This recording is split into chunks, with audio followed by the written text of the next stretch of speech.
Bonsoir tout le monde. Good evening, everyone. Item number 1, roll call. All council members are present. I'll ask everyone to please stand for the prayer and the national anthem.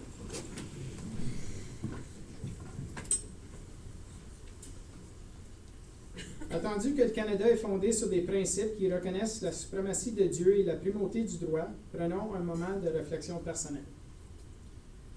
Whereas Canada is founded upon principles that recognize the supremacy of God and the rule of law, let us take a moment of personal reflection.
Merci beaucoup tout le monde. Thanks everyone.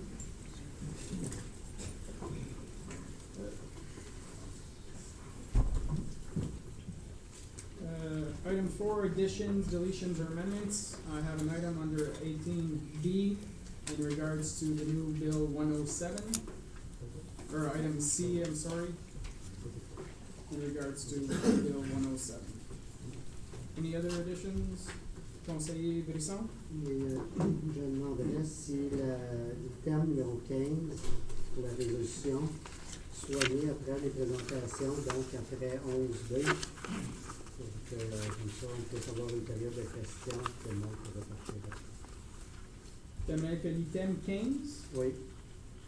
Soit mis après la présentation de l'environnement. Comme ça ne retarde pas les deux présentations. Soit ça ou 15A. Ouais, 15A. C'est soit ça ou la voir tout de suite après 19, le remis après 19, mais je sais qu'on a une présentation pour le. On a deux présentations. Si 15 ans. Est-ce que les conseils sont corrects avec mettre 15 ans après la consultation publique puis avant les rapports? Well, I'm fine with it. Just for me, when would we vote on it then? We'd vote on it right then and there as a separate item, outside the consent items. Oh, I believe it's outside the consent items Yeah. So currently. I mean, it only makes sense to do the discussion, have the questions, and then vote on it. If we're gonna put it in advance, because otherwise. Yeah. So that would be my recommendation. If we're gonna move it up, then we do all three steps at the same time. Okay. Correct avec ça, Madame Camille-Laflamme? All members of council are okay with that? Okay. So we'll do it after the 19 public consultation and before number 11. The 3 steps. Okay? Any other changes? Conseiller Brisson? Je pense pas qu'on est rendu le 18 D. Parc Nokomis. Parc Nokomis. Okay. Okay. Anything else, members of council? No? Okay. Need a mover and a seconder? Moved by Conseiller Larin, seconded by Conseiller Brisson. All those in favor, motion to approve the agenda as amended. All those opposed? Carried. Item 6, disclosure of pecuniary interest. Conseiller Tarnowski? So in regards to item 11E, I previously thought I thought that I may be in an indirect pecuniary interest position. Further to additional review of the Municipal Conflict of Interest Act, I'm confident that to declare that I have no interest pecuniary or otherwise in this matter. Okay, thank you very much. Conseiller Lorrain? Or just to add to that, because that came from the planning advisory committee meeting that was held, and that's where that started. So I just wanted to Thank you. clarify that wasn't here, it was at the planning advisory. Thank you. Okay.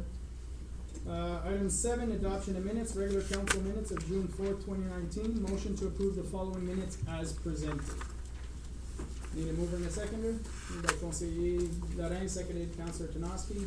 Questions? All those in favor? All those opposed? Carried. Item 8, presentations. Presentation made by Edward Power, accompanied by Francine Martel and Jean Dignard, requesting funding for affordable housing and development charges for the Township of Russell Nonprofit Housing Corporation, Centre J. Urgel Fachette. Ask you please come to the lectern. Thank you.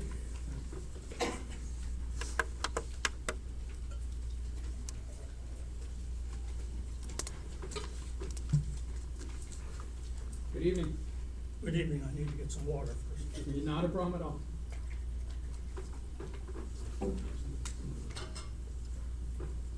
Right here.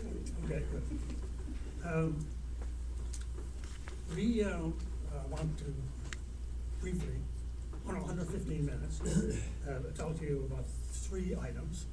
One is affordable housing development within the township. We've been doing a lot of work in that area. I know you're looking at your plan at the moment, and we're revising it, you know, to new posts. There we go. Sorry. And I want to have a chat with you on that and look at maybe future relationships between our group and other groups with you as you develop the plan. In particular, looking at affordable housing development as a strategy within the plan. That's all. We want to update you as well, and we just finished a 24-unit apartment complex, so we'd like to bring you up to date on that. We worked very hard with a lot of your people on that, so do that. And we want to look at reductions in the development charges and fees for our project. And I'm going to try and do all that within 15 minutes, okay? Timer started. I assume you turn off the mic right now. I'll let you know. Okay. The affordable housing development and the strategy, which I assume you're going to evolve, it's really fortuitous that you're doing it right now, because what we have is a tremendous increase in funding. There's an enhanced seed funding program at CMHC. It used to be 20,000, now it's 500,000. That's available. We have with the co-investment funds with CMHC, and what's important there is that quite a bit of that now is they're looking for partners. That's what's called co-investment. And they list almost at the top, they want to see a partner, which is a municipality. So it's not just a letter saying we support, it's now something more meaningful, which is usually dollars, right? So I just want to emphasize that there's a lot more money, but there's also a need for partnership. So as you evolve your plan, you need to be thinking about that from our point of view. And they also have a rental construction financing program, but I won't talk about that. When we talk affordable housing, there can be a lot of confusion on that, because people don't know what affordable housing is. You know, it just has different meanings to different people. In our project, we did 24 units, we have 14, which we call affordable because we obtained financing from CMHC under the Social Infrastructure Fund and the Investment in Affordable Housing Fund. And so, those funds were used to build those units. So, and in order for us to get those funds, we had to agree that we would provide rental to households or individuals no greater than 80% of market or the median rate. Okay, so, and we had to do that for 25 years. So that was a definition, if you like, of affordable housing in our building. That's what we did. When we look at the co-investment funds, I talked about where municipality as a partner is important. we have to have at least 30% of the units under 80% of the average. So that's a requirement. And they also provide a lot of very attractive financial arrangements to help you along with that. Long amortization, low interest rate, loan to value ratio is quite high, you can qualify for that. So all of that is there, so as municipality looks at where it's going, that's a real opportunity, you know, so I think that's what I wanted to emphasize.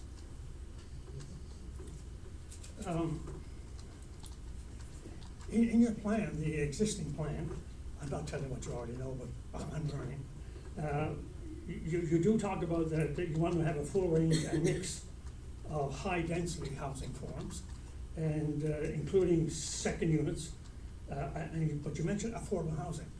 Okay, so that's in your current plan, and there's no definition of affordable housing, so I'm not sure what your definition would be, but that's something to look at as we move ahead, I would think. That's in the official plan, correct? That's correct, yeah. Oh, I'm sorry, that's what I'm saying. Yeah, just Your making sure. people would know. Yep.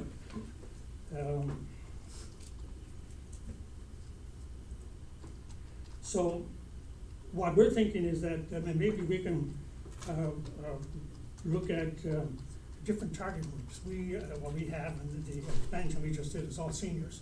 We now have 69 units, seniors, right? But there are other groups needing funds.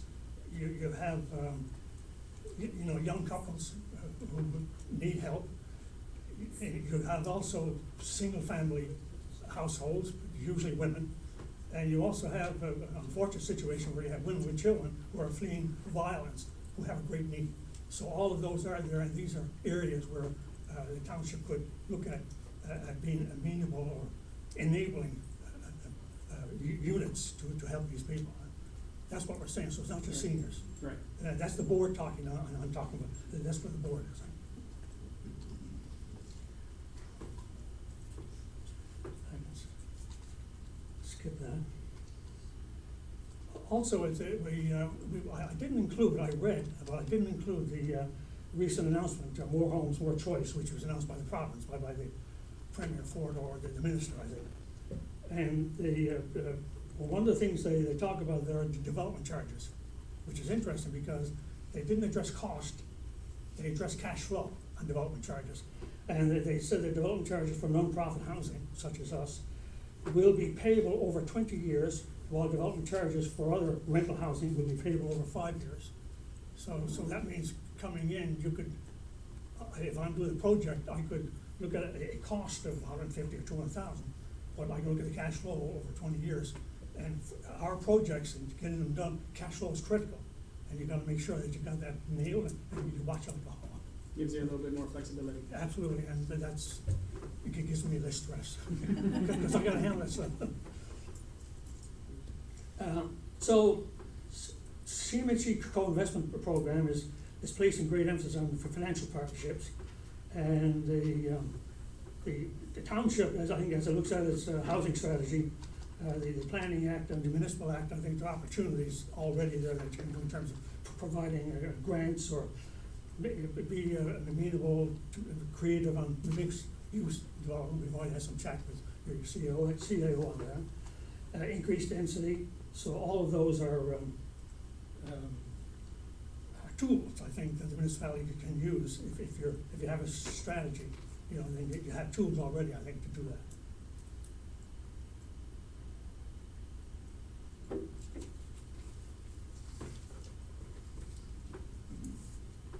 That's that.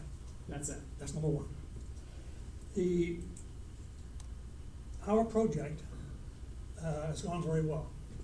And I should commend your staff as well. It's gone extremely well with them. They really facilitated a lot of things. So what we have now is we have a $5.5 million project. $500,000 of that is our land, and that's an appraised value. We have a couple of million in grants, and we have a mortgage of about $3 million. We gotta add a little bit to it, a little extra. We've gone a little bit over, but not much.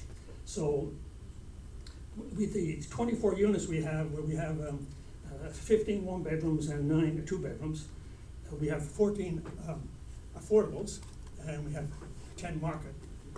We couldn't have any more affordables because we didn't have the grant money to help us with that. And the reason why we need market units is that we have to generate a net operating income to get a debt coverage ratio, and we need more market units to give that. So the original we had 21 units, we had to add on 3 more to give us a little extra net income so we could pay the mortgage. To make it viable. That's right, and all we had to do was to go, on this project, we had to have a debt coverage ratio of 1.1. I should say on the new monies coming from CMHC on new projects, the debt coverage ratio is 1. So they're taking more risk on that. And people coming in to our units, we're looking at 80% of median income is the rent, and they have to show that their income in a 1-bedroom is less than $34,500, and that if it's a 2-bedroom, their income has to be less than $43,000 to qualify for an affordable unit. So that's affordable unit in our building. So we're looking at. Or just to let you know, you got 5 minutes left? Item 3. Okay. I'm thank you, appreciate that.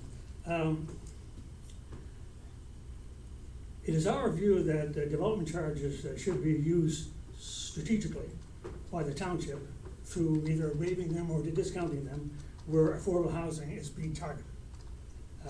Fundamentally, we believe that the development charges should be waived as much as possible on affordable housing developments. Our project, we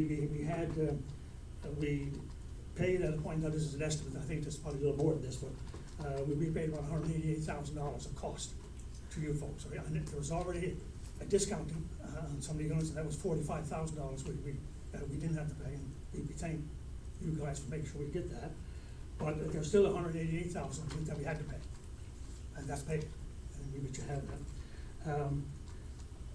And when we say we're looking for further reductions, the total is actually about $110,000. But there are development charges on the market units we have, the 10, and that totals close to $80,000. That should be paid. I'm not questioning that. It's just the affordable that we're looking at. And we welcome the opportunity to discuss that with your staff in the near future. Probably got 2 minutes on it. In summary, we want to thank you for allowing us to come here tonight. The actions here really are getting together with you again to talk out the development housing strategy, and also to look at the development fees. They can't be done in this form, I understand that, but we want to make sure it's there and out for you. So over the last 2.5 years, we've had a very positive experience with the township staff in the development and constructing and occupying our 24 units. So we're very excited about what we have and about our expansion.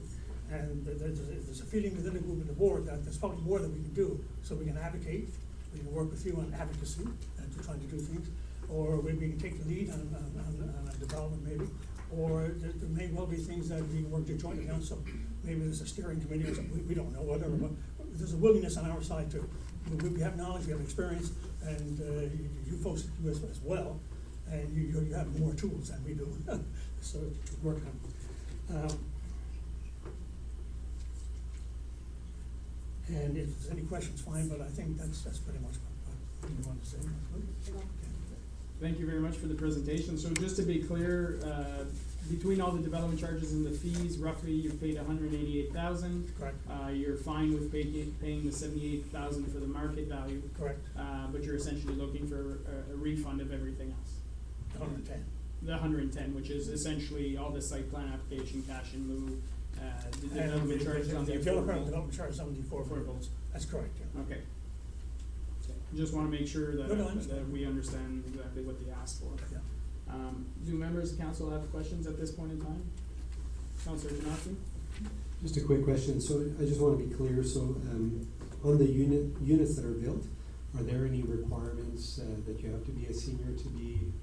Yeah, 60 plus. 60 plus, Yeah. So really families with kids No. wouldn't be available there? That's correct, yeah. Y a-t-il des questions, commentaires de l'administration? Monsieur Leduc? To my own conseil, and probably pour sûrement rajouter, mais there's many of these costs that are asked to be reimbursed are costs that we encountered with a third party, like inspectors or some technical staff outside the organization. So to consider reimbursing everything would be at a cost to taxpayers. Okay. Quelque chose à ajouter, Madame Tandier, là-dessus? No? Okay. Thank you very much for the presentation. You've made your request. I'll ask, I'm sure our finance director doesn't really like the idea of giving back 1% of taxation. But perhaps at a later date, the administration can bring forward some kind of report to council to give us an idea what the impact, what's the options, if possible, future working plan. We have some volunteers here that definitely want to work with us for affordable housing moving forward. I think that's something definitely that the township should be looking at. We have an aging population, so we should definitely be looking at the future and how we can improve that situation. So I think if council is in agreement, we can ask the administration to look at the request and look at possible game plan on how to move forward at this point in time. Correct avec ça, Monsieur Leduc?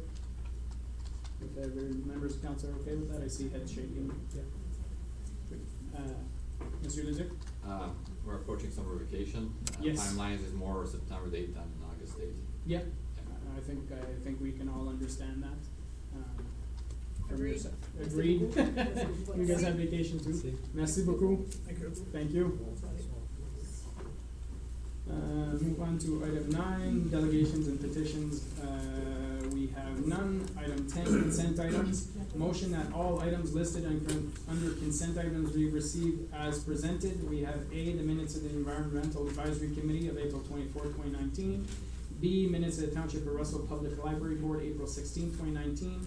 C, minutes of the Police Village of Russell, April 4, 2019. And D, minutes of the Parks and Recreation Advisory Committee from April 8, 2019.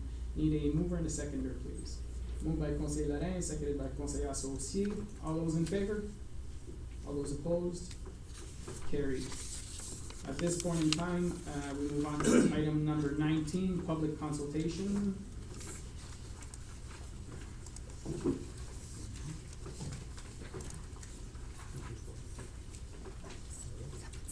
So this item will be held after number 10, Township of Russell 2018 Development Charge Update Study Presentation.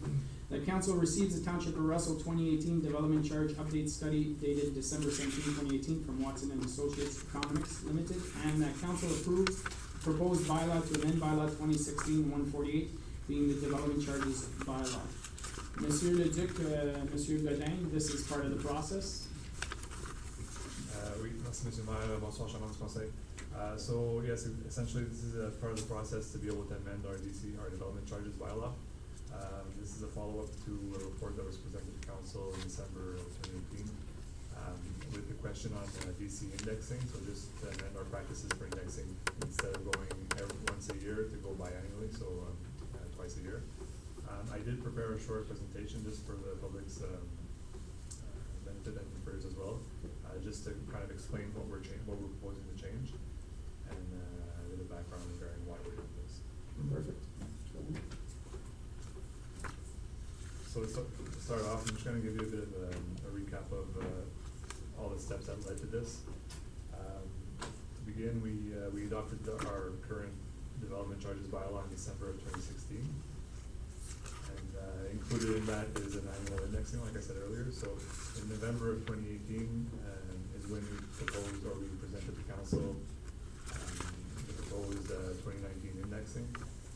And at that point, the indexing was actually a lot higher than usual, higher than previous years. It was 6.3%. And at that point in time, council asked us to evaluate the potential or the possibility of having biannual indexing rather than annual indexing, just to soften the blow on developers regarding rate increases. So following that meeting, we did have a study prepared by Watson and Associates and presented it to council on December 17, 2018. So the background study was presented in December 2018. and was made available online at that point in time. And so just to follow the process, now we had to, following that, we had to submit a notice to the public that we would have a public consultation. So that was done in April, and today we're having this consultation and potentially having this amendment to the bylaw adopted.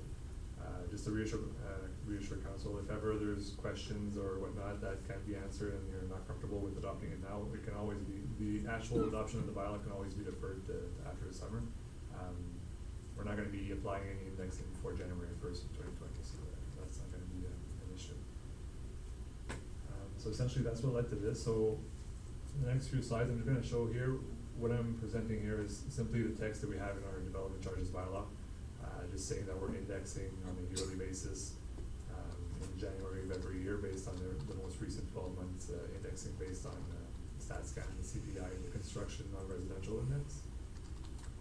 So this is what we have in the bylaw at this moment for the section we're proposing to amend.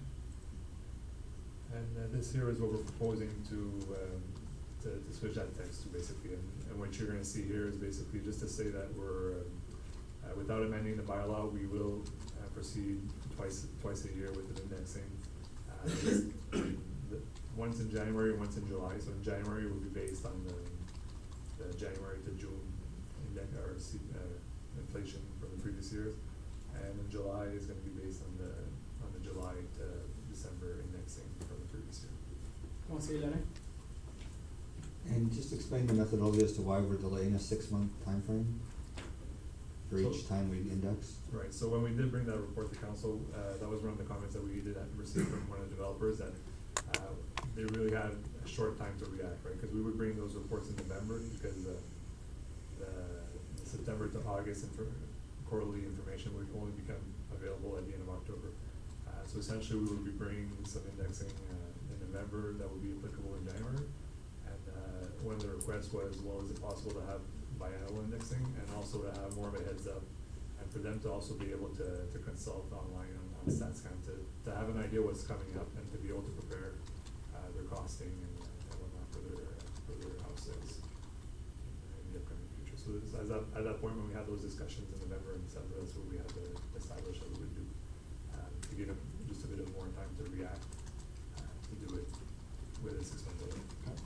Because at this, the whole reason this came up is there was a large jump in the index this year, which has been unprecedented in the past. And that's why we're looking at trying to break it up and avoid those huge, like it was 6%. Yeah, it was 6.3, and we'll see in the next slide, just where we present kind of a comparable of the two different methods, what would have happened had we had those biannual indexing. But essentially that's what it is. It was initiated by that one. I mean, we could say that it was a one-off, but who knows what's gonna happen moving forward as well. Yeah, I guess my concern was, I understand we're gonna index twice a year now, which at least allows them to make a price adjustment halfway through the year. But I guess I wasn't sure that we were gonna delay a 6-month period and go backwards and give them a 6-month head start to the actual number. So they'll know in July what the number's gonna be in January, and it gives them a 6-month head start versus in January knowing that they're gonna do the July through December, right? So we're always gonna be 6 months behind in the indexing is what. Yeah, that's correct. So essentially what we were before, we were always kind of 3 months behind, because we were indexing in January based on the third quarter of the previous year. Now we're delaying an extra 3 months with the indexing, so that's correct.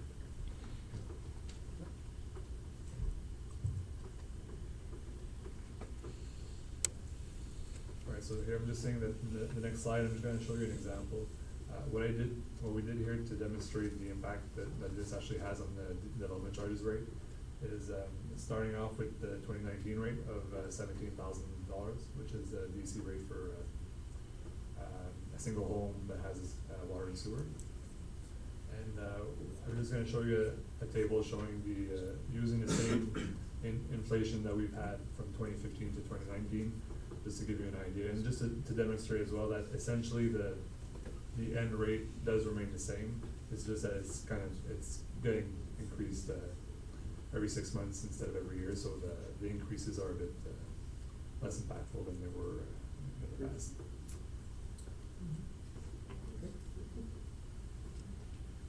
So I mean, this was just, we went through this together also back in December, so this was a formality just to give the public as well an opportunity to comment and to question before we can adopt this amendment. The next steps, I mean, like I said, everything else in the study remains the same. It's basically just that one clause that we're modifying for the indexing.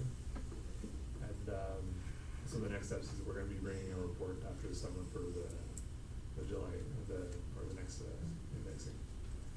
And the actual DC bylaw is due to expire in 2021. So at that point, you're going to have a more comprehensive study with the whole new development charter study. Basically. Parfait. Merci beaucoup, M. Levin. À ce point ici, s'il y a des questions, if anybody has questions on this specific item of the development charges, I'll ask any to please come up to the lectern and state your name and address for the record and ask your question.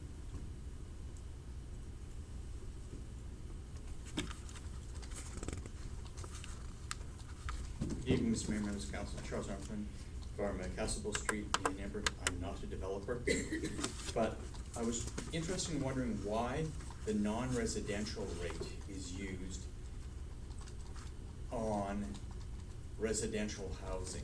Because I know the statistics hand us as the non-residential rate for the past year has been 4.8, but the residential construction price index has only been 3.6. I'm just wondering what the logic is between using the non-residential versus the residential to do the entire bylaw.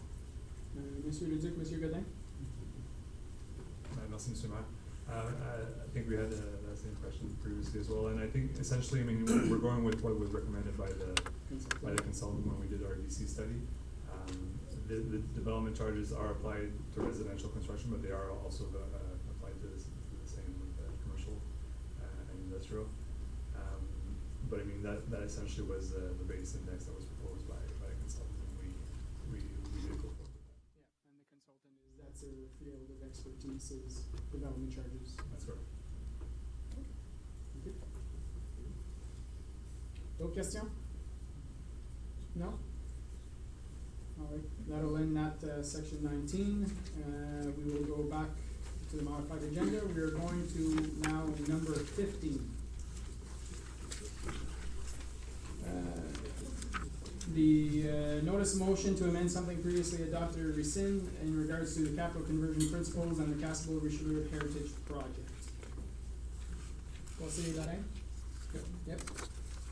So I asked to have this on the agenda last item, or I introduced it at the last meeting. And just wanted to clarify that we're not, although components were adopted previously, this was never adopted as is, so we're not amending or changing this. It's just something that had come out of a previous notice of motion discussion. So, what I asked for is, in this, essentially is to provide for this project, as it's the Castlebill Richelieu Heritage, and if I'm forgetting a street, I apologize, project to be considered in the same, I guess, exemption to the guiding principles process that we looked at for the Church Street proposal, whereas the township would take on the cost of anyone who wasn't connecting to, or anyone who wasn't looking to connect to the pipe right away. And once they did, that they would then repay the township versus what the guiding principles had stated, which was the other homeowners who had provided additional funding for their share of the cost of the project. So I had put in here, there's 3 items in here that I'm suggesting or requesting council to consider in this request. And they are that we proceed with the project analysis and review in consideration of the same exemption of the guiding principles as was afforded to the Church Street project. That we immediately notify all 35 affected properties, and if the 35 is the wrong number, then we can adjust it to the proper number. Of this change, and provide them with updated documents in both languages, French and English, so that they can effectively provide their decisions to move forward, based on the proper numbers now. And then I also would want staff to go and create a policy for private service connections that would replace and rescind the notice of motion / capital conversion principles that were approved on March 4th, 2019, and presented to council for adoption prior to any future projects within the township. And essentially what that does is that should then take the place of the guiding principles, turn it into a policy, allow staff to come back to council with, I guess, a modified version of that, or you know, just putting it more into a policy than what we're using now. It's come up twice now, or once now, and then this item here, I've kind of preempted the discussion coming to council on this item, so that we look at it and say, you know, what makes sense for the residents of that project. To me, it makes sense that they move forward. I think most, if not, you know, I think we're well over the 70% range that have already said yes to it, as long as they paid their cost. And then there's 8 more, Mr. Bogon, to correct me if I'm wrong, but 8 more that still haven't given notification yet, but they were sent by mail, so there could be some lag there. So I think we already have the numbers that make sense to move forward on this project.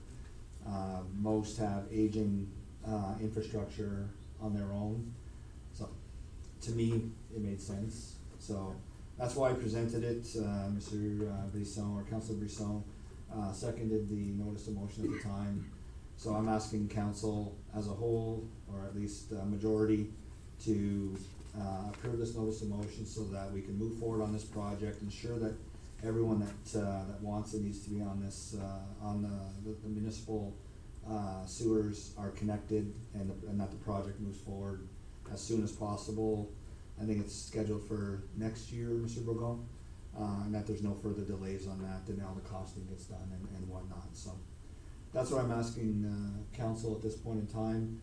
And again, as in item number 3, I'm asking for staff to come back with a policy before we go ahead and rescind anything or replace any current practices or principles that are in place, and that allows us to make any adjustments or changes when that policy comes up from staff prior to any new projects of this sort for water or sewer, private water or sewer connections.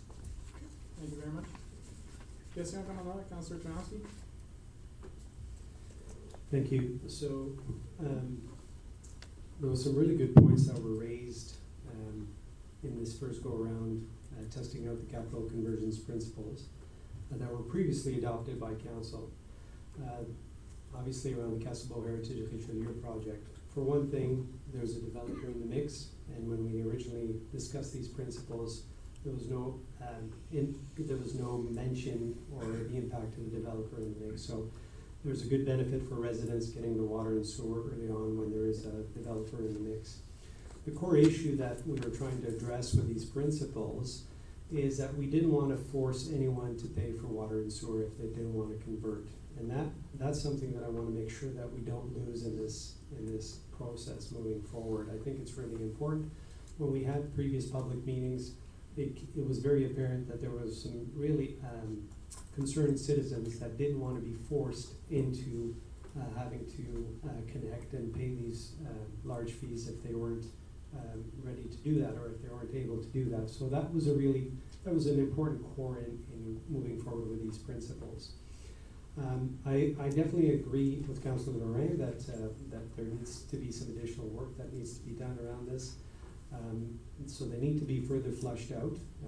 Something where early adopters should benefit, especially if there's a developer involved, where there's some reduced cost benefits to that. Having said that, I propose that rather than throwing it out, and you've kind of mentioned this already, Councilor Lorraine, but rather than throwing out or rescinding the entire principles, that I would recommend that we allow staff to propose something new, so along the lines of what we were talking about already.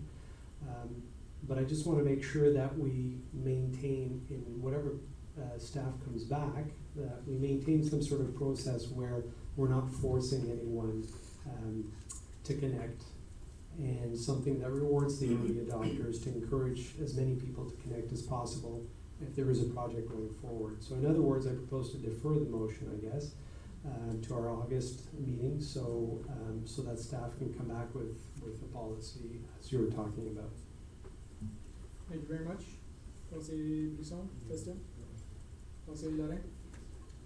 Yeah, so just on that, I'm not asking for a policy to be done before any decision is made here.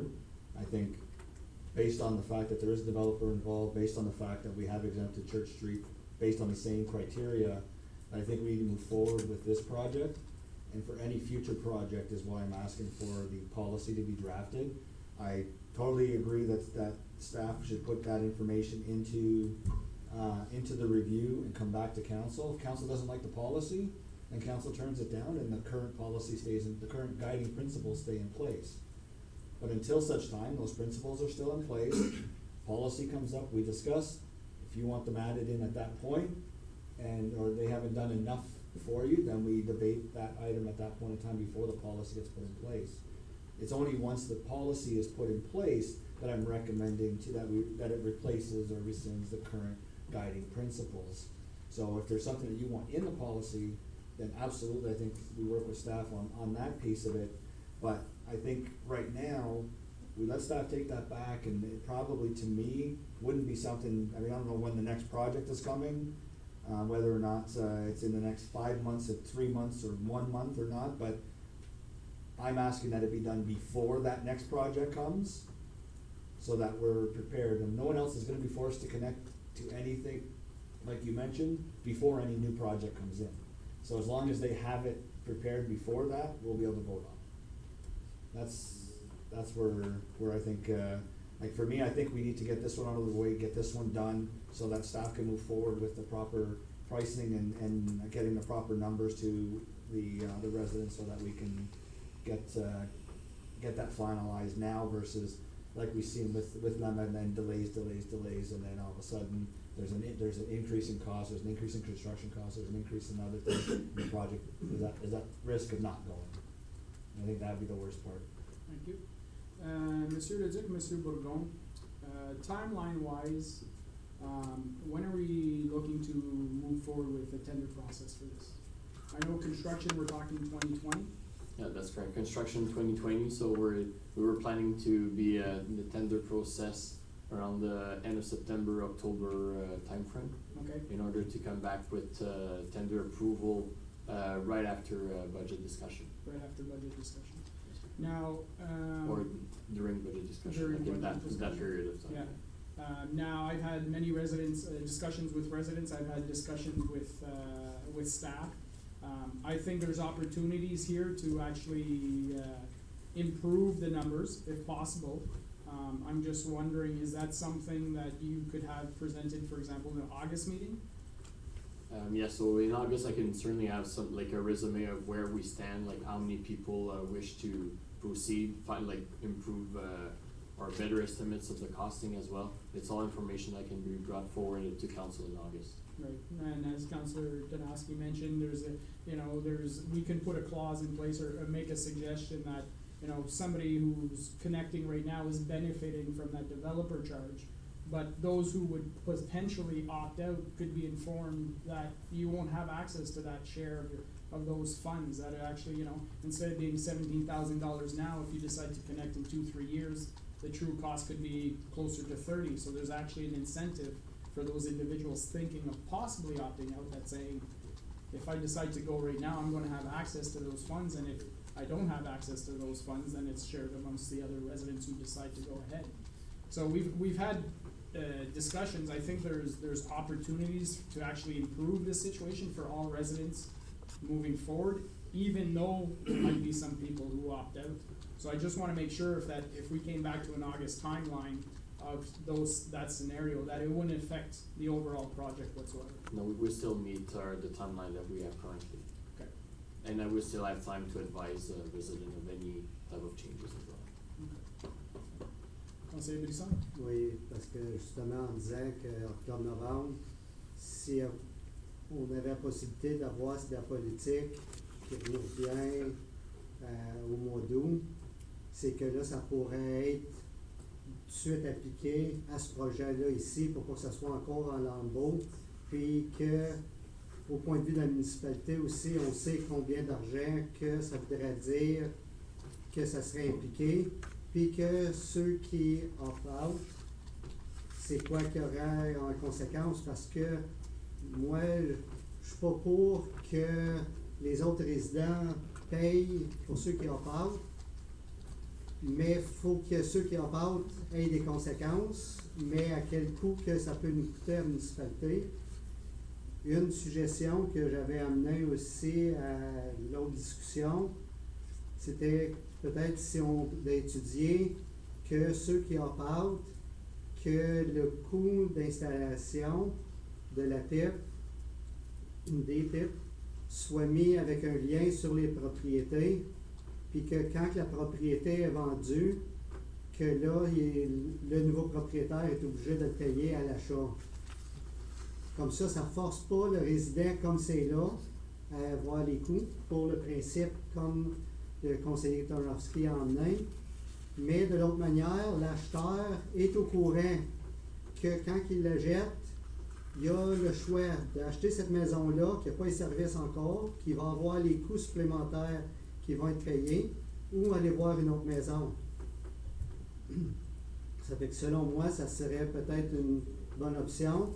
Puis, ça serait avec les intérêts, donc c'est pas pire qu'un placement que la municipalité ferait, ou la manière, ou que si il y en a qui font des emprunts sur 20-25 ans, quand ils le font, c'est juste que ça donnerait la chance aux résidents existants, s'il n'y a pas la capacité ou s'il n'y a pas le vouloir de payer de suite, de pouvoir transférer ça à quand il vient.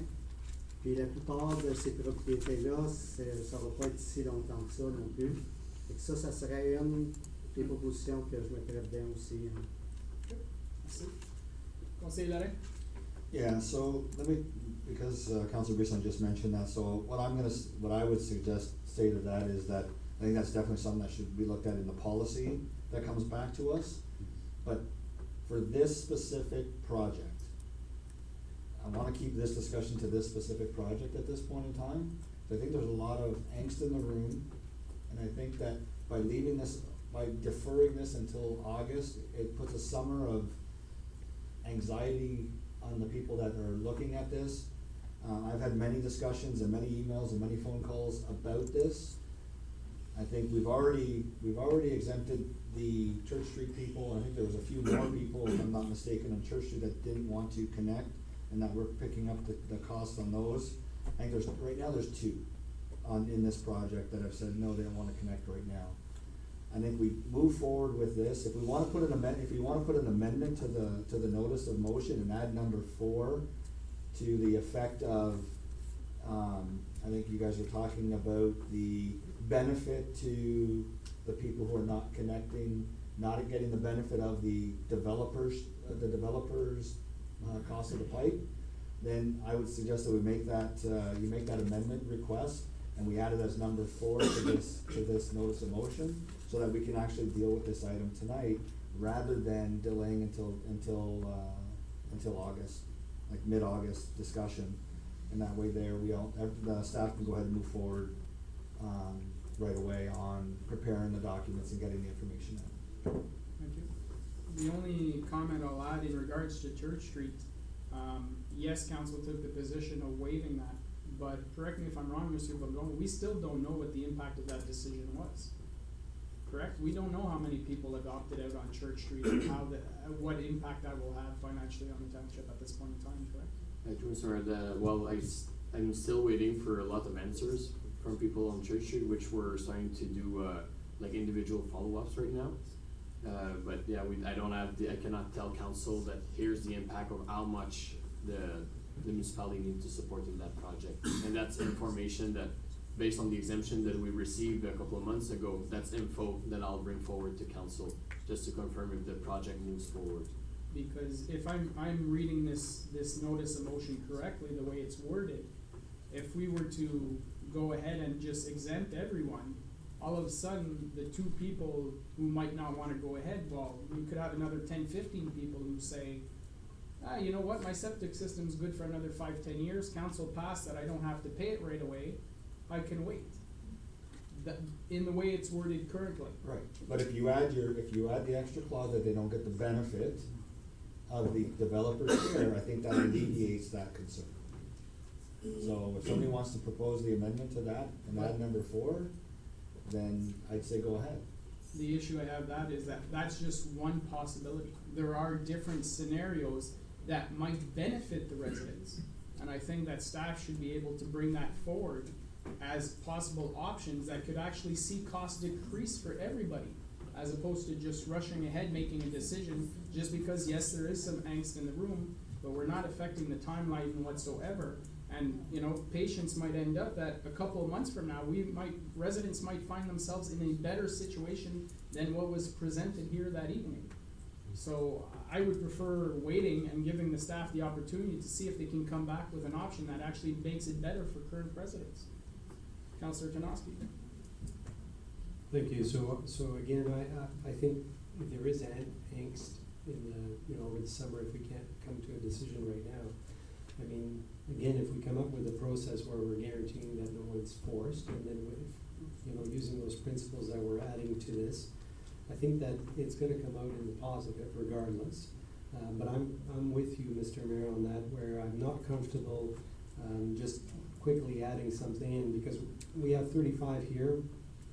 We're being told 2 don't wanna connect, but we don't know for sure. And so one of the things that I can't feel comfortable in is knowing that all of the taxpayers in this community are gonna fund 2, 10, 15 residents that don't wanna pay, and that's what it ends up. We're gonna be holding that, that debt, no matter what it is. So I'd like to make sure that we do this right. I also got a lot of good emails, some really good feedback, some good ideas, and that we've shared with staff, and I think we can come up with something that'll make it a win-win all around. So I'd like to wait as well. Councillor Associate, did you have a comment? Yeah. You haven't had a turn yet, so. Yeah, and, no, I'm in agreement with, Councillor Janowski and the mayor on that. I feel I need some more information before I make a decision. And, I just wanna clarify, this heritage is a heritage, in Embrun, because I think some people might be confused and think it's the Russell Heritage area. Thank you. Thank you. Councillor Lorrain? Yeah, I just wanted to point out and ensure that everyone's reading this correctly. Under this proposal, no one is forced to connect. So I hope there's no confusion there. This notice of motion ensures that no one is forced to connect, as currently drafted. So if that was one of your concerns, then that's already alleviated in this notice of motion, because the township would then take on those houses that are not connected, not split amongst all the other residents that want to connect. That's correct, but at this point in time, we don't know what the impact of that decision would be. Whether it's 2, 3, 5, or 10 people, we don't know what the impact would be passing this notice of motion. But we passed the other one without knowing. That it was not affecting township whatsoever. Yes, it is. The Church Street one? We're taking Yes. we're taking on the debt, just like I'm suggesting here for the 2 residents and potentially up to 8 others that have already said that haven't responded yet. So right now you've got over 70% that have said yes, they wanna move forward. 2 have said no.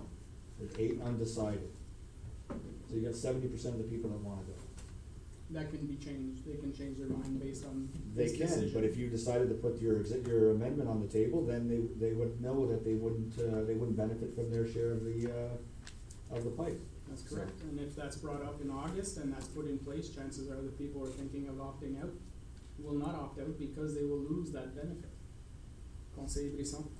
C'est aussi que je demanderais au staff s'il y a des charges qui peuvent être appliquées à ceux qui opt-out, justement, que ça soit, c'est pour ça que je dis, moi aussi, je opte plus pour l'option du mois d'août pour voir, parce que de la manière que c'est écrit comme c'est là, c'est qu'on donne une exemption. Church, on avait quasiment pas le choix parce que le contracteur était là, puis il fallait avoir pour le projet. Là, qu'on attende, qu'on dise ce soir, ou qu'on attende avec la résolution du staff, qui est les recommandations du staff, avec le nombre de personnes qui ont déjà dit qu'il a été approuvé, le projet va aller de devant, d'une manière et d'une autre.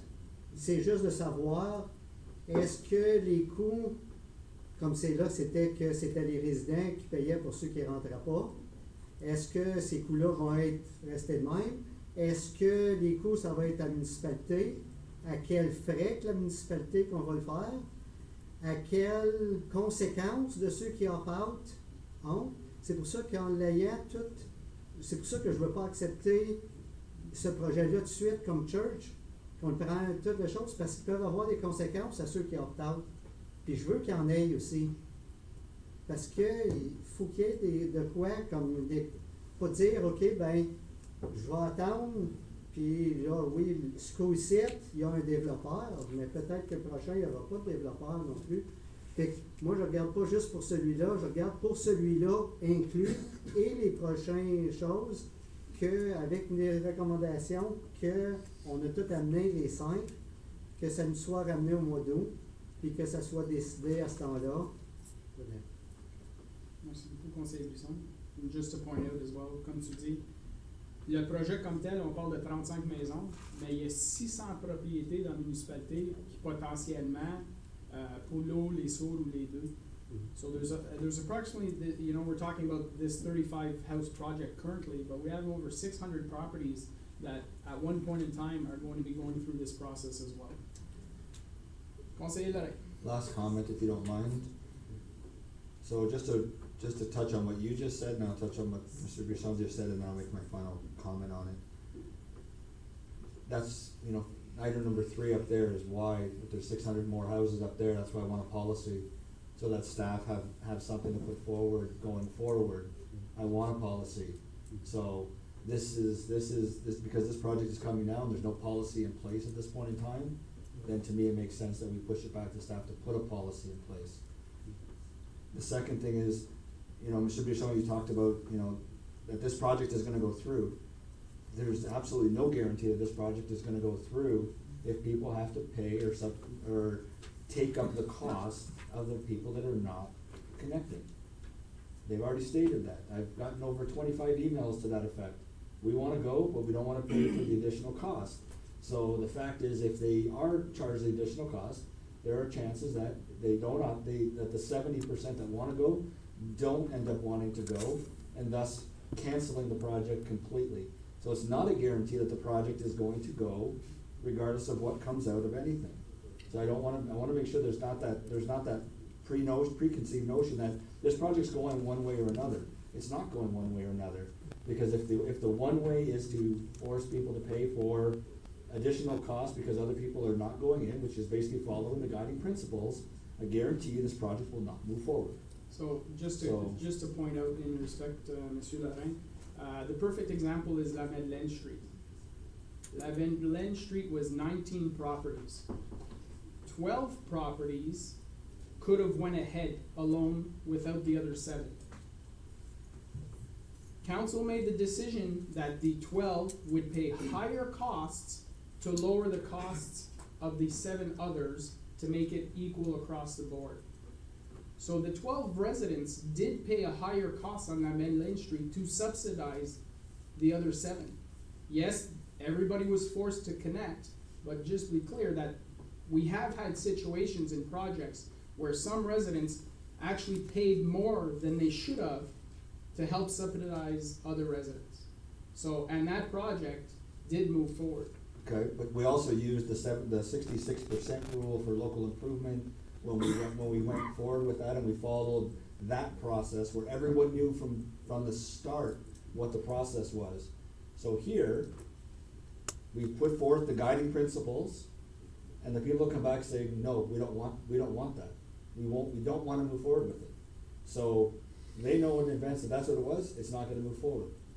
We've got right now 2 people that don't wanna go. I'm proposing this.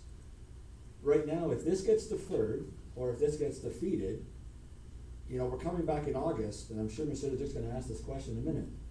what are you asking staff to go do? Right now, they've got guiding principles in place that they have to follow. So what are we telling staff to do if we defeat this or we turn this down? They're not gonna go back and look for a policy. There's nothing, we haven't told them to do anything yet. So I guess my question is, what are we directing staff to do if we defer or we defeat this notice of motion? Cause I have no idea what I'm expecting in August. Well, essentially, I think the discussions we've had and the direction we give is we give directions to the administration based on all the comments staff have heard from residents and from council, potential options on how to improve this project. I think that should be the direction, and see what they come up with. Because there are options that might actually reduce the cost for residents currently. Then I guess my question is, why weren't those investigated before the project was even put forth? Like, don't you think that would have been the first thing that would have been done? How do we lower this project? They had to follow guiding principles that stated exactly what they did. So now, what are we telling them to look for? Are we telling them to look for other grants? Are we telling them to look for cheaper material? Like, I don't understand what else they're gonna be able to do to come back to us. Monsieur Leduc, Monsieur Bourgon, based on discussions you've had, do you feel that there's information out there that could help improve the costs for this project? Based on options that were presented from residents and from discussions with members of council? Well, we still have to review and confirm the amount of units and the split, the share for the developer of this project. So that's something that still needs to be confirmed. So that way we can share that information with all the residents. So that's something that we were clear during our presentation to them. We've heard a few things tonight that we could looked at the financial, or if there's other things for opt-out or not, or if they decide to join in right now, what would be the penalty? So that's something that we could look for as well. I think Monsieur Godin as well, from a financial point of view, there might be some options that can be looked at how, what's the impact if we move forward with exempting certain residents from connecting, if the township covers the cost, what's that impact on the township, how that could be. You know, one suggestion I had was from a resident was that instead of, we have 35 houses, that if we carry, essentially if we finance 30 of the projects, the township is carrying those costs for 30 years while people are paying us back. He suggested that, well, instead, carry the people that opt out, and the people, instead of going through the township, go through their bank for the same loan at the same rate. That way it would be less impact on the borrowing capacity of the township. That's another suggestion that I heard that I shared. So I think there's various opportunities there, but I think we should make an informed decision and have all those options ahead of us. And at that point in time, we can have those discussions. Monsieur Leduc? Well, from a staff perspective, Mr. Mayor, member of council, I mean, residents are having an opportunity to look at how they're gonna finance this, and whether or not if we pass this tonight. So I think we should be having the same privilege to review how we finance this, for one thing. Also, when we say the township pays, this is a user fee based project, and this is not completely the whole residents here. It's not a taxation base gonna be paying for this, it's only the users on the system. So are you transferring the cost to the rates? Or to whom? Because it won't be taxation dollars taking this, it's gonna have to be user fee dollars taking this. So, there's some reserves there, but they were from asset replacement. If you take that away from that, then, so there's a few things that we have to look at to finance this, if we are to take on the number. Now, if it's minimal to a number of 2, it's a different thing than if it's a minimum of 10, for example, or 5. So the numbers are different. So for us, I mean, it'd be better if we had time to review this. Thank you very much. Councillor Janoski, then Councillor Sosi, and we'll move on. So just to be clear on what we're asking, if we move along this line for August, I would also like to make sure that we include some sort of process in this policy where we, when we're asking for commitments, that we have binding commitments from the residents, so that we have as much of a sure process as possible where there are no major surprises. Because we're asking them early on to commit, and so they need to have a good idea of the cost. But there has to be some sort of process where we're kind of protecting the township, and also that, if they're committing to something, that it doesn't have drastic changes either. Okay. Councillor Sosi? Yeah, well, that was basically what I was gonna say. I just think we have to be really clear on what the costs are, and and then, you know, you might get more people opting in if they know exactly what they're gonna be paying, and that it's not changing. So that's, needs to be in stone. We still have this item will be, Monsieur Leduc?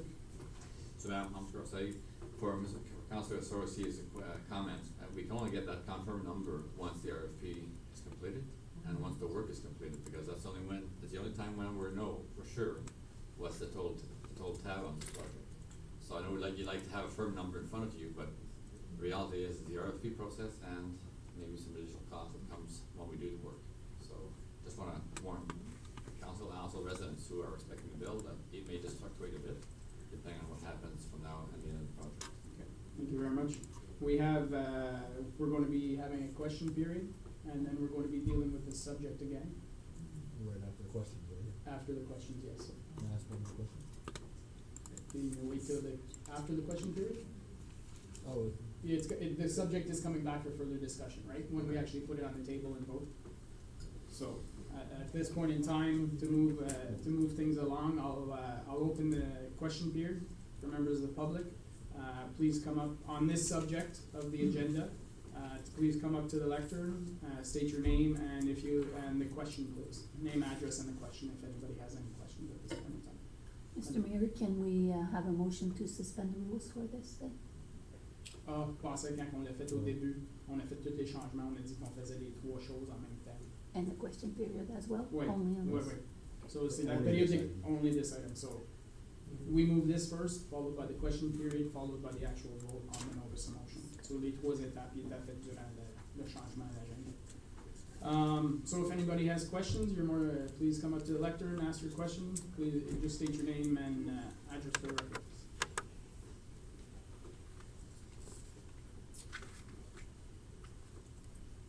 My name is Tom Jones, number 4 Heritage. I guess my first question I would have is, since the rules were suspended for Church Street, if I'm correct in assuming that, on what basis would the rules not be suspended for the projects on Richelieu, Heritage, and Castlewood? Thank you very much. I think the rules could be suspended, definitely. The guiding principles, I think in regards to Church Street, it was the timing of the project, how far advanced the project was. Correct me if I'm wrong, Mr. Baudon, like we're very far in the process with Church Street. Yeah, that's right, and we had an agreement, signed, almost a year ago with the developer. So it For that was just specific the project. timing of the timing of the how everything unfolded. But again, I mean, if this is voted on tonight or it's deferred to August, that's still a possibility is that we suspend that. I understand that from a practical perspective, but from a perspective of fairness, you know, the residents in this project really feel that they don't want anything else other than to be treated as other projects have been. And since Church Street is a very new project, it's an extremely good example of how we expect to be treated. And I think there really is some concern amongst the residents, certainly amongst me, I can only speak for myself, if we were to be treated differently than the Church Street situation simply because there was some economic perspective. And that brings up a lot of serious legislative questions, but that's not the place you wanna go. Anyway, that's really all I have to say. Thank you very much. Other questions? No? Then we'll proceed to the item itself. So, c'est en dessous de quelle section le vote, Madame Camilla-Femme? 15 ans. 15 ans. So 15A, the notice of motion, therefore I need a mover and seconder to actually put on the table. Well, it was moved by, it's already moved and seconded. The item is on the table. Questions, comments? Conseiller Lorrain? I'll just ask my question now then, for Councilor Tarnowski, you mentioned in your last statement to staff, and you used the word policy. And I just wanna make it clear, are you expecting the policy from staff in August? Or are you expecting information in a report type scenario? So I just wanna make sure they're clear, because I wasn't clear from what the discussions we had previously with Mr. Mayor was giving a direction, then you mentioned the word policy, so I wanna make sure I understand. Are we expecting a policy to come from them for private service connections? Or are we asking for information in a report back to council in August? Councillor Township? Mr. Leduc, is it a reasonable request to ask for a policy to come as of August?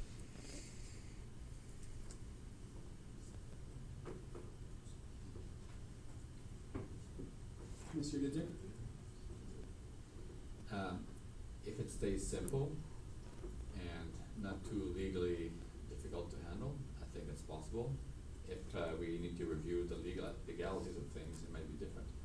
But I think we can do that, as long as we stay simple and just be more precise and take the majority of the notice of motion as a key element of the policy. I think we can do that. Thank you very much. I was expecting more of a report, because I think that there might be items of discussion at that point in time that council will want to put forward for a policy. You know, and how those items affect this project and future projects should be, you know, part of the discussion for this project and how we handle this project, and then we can look at moving forward with the policy at that point in time. That's my thought process. I mean, if staff feel comfortable to put a policy in place together, but there might be a lot of changes that come because we'll have the discussion that very evening. Mr. Leduc? So I think that's the case. I mean, we'd be providing policy, probably a first reading of policy, because there might be I'm expecting some changes to it, because they might be simple, but I don't believe we'll have answered everything, because there might be options on different things council has raised tonight, so you'll have to choose between one or two options. And more clear, so there could be a first version of it, and I'm expecting maybe a September date to pass the policy afterwards. So, Mr. Bourgon, just for the residents, I wanna try and keep this as possible. So, would essentially, when you bring this back in August, we're discussing this policy, but how fast after that would you have another presentation for them to present more accurate numbers? Or could that be done at the same evening? No. Through Mr. Mayor, I would still, since we, like in August, the meetings, like early in the month, I would have time to meet the resident before the end of that month. Okay. If I send notice right in the next morning. So our report could, as Mr. Leduc mentioned, could have the big line, like the first reading of a policy, but still, we could still review the number, where we stand with that specific project, with all the votes received by them. So we had a better picture of what, how people react basically, if they want it or not. Based on the policy suggestions that are made that evening. Exactly. You'll So- be able to inform Yeah, residents. exactly based on what we're proposing council at that time. Okay, and again, this should not affect your timeline whatsoever? If we remain on that schedule, no. We'll see if it's on. And also that way we'll have the numbers, how it affect the municipality. And that's why I would like if that motion will be tabled, that way it wouldn't be defeated right away. We'll have more information and add the words, I could say. You can bring it back at the September meeting, since it's not defeated.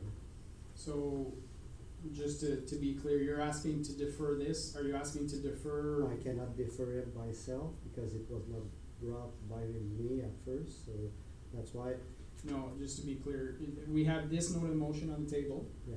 a motion to defer to a specific time can be put on by anyone. Okay. So I just wanna make sure if you're talking about deferring this, are you talking about to defer this discussion to the August meeting after this report comes? Or are you looking for September? I would suggest August, Yeah. that we have this discussion right after the report is presented. That way, once the report is presented, then we have more information to base our decisions So for it could be this. anybody in that part of the review, so yes, I propose to defer this motion to August.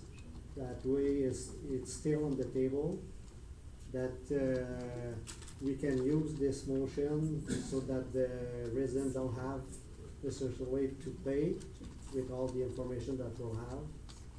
That's why I mean.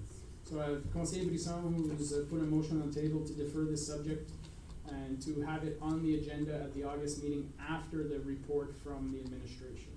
That way we'll have the discussion on administration, and then we can have a discussion on this, and we can make changes as needed or approve as whatever the case may be. I have a mover, do I have a seconder? Seconded by Councillor Tanoski. Moved and seconded. Questions on the deferral? Conseiller Darin? Just get a registered vote on the deferral, please. Yep. All those in favor of deferring this notice of motion to the August meeting? All those in favor? All those opposed? Carried. So this item is now deferred to the August meeting after the report that comes from staff.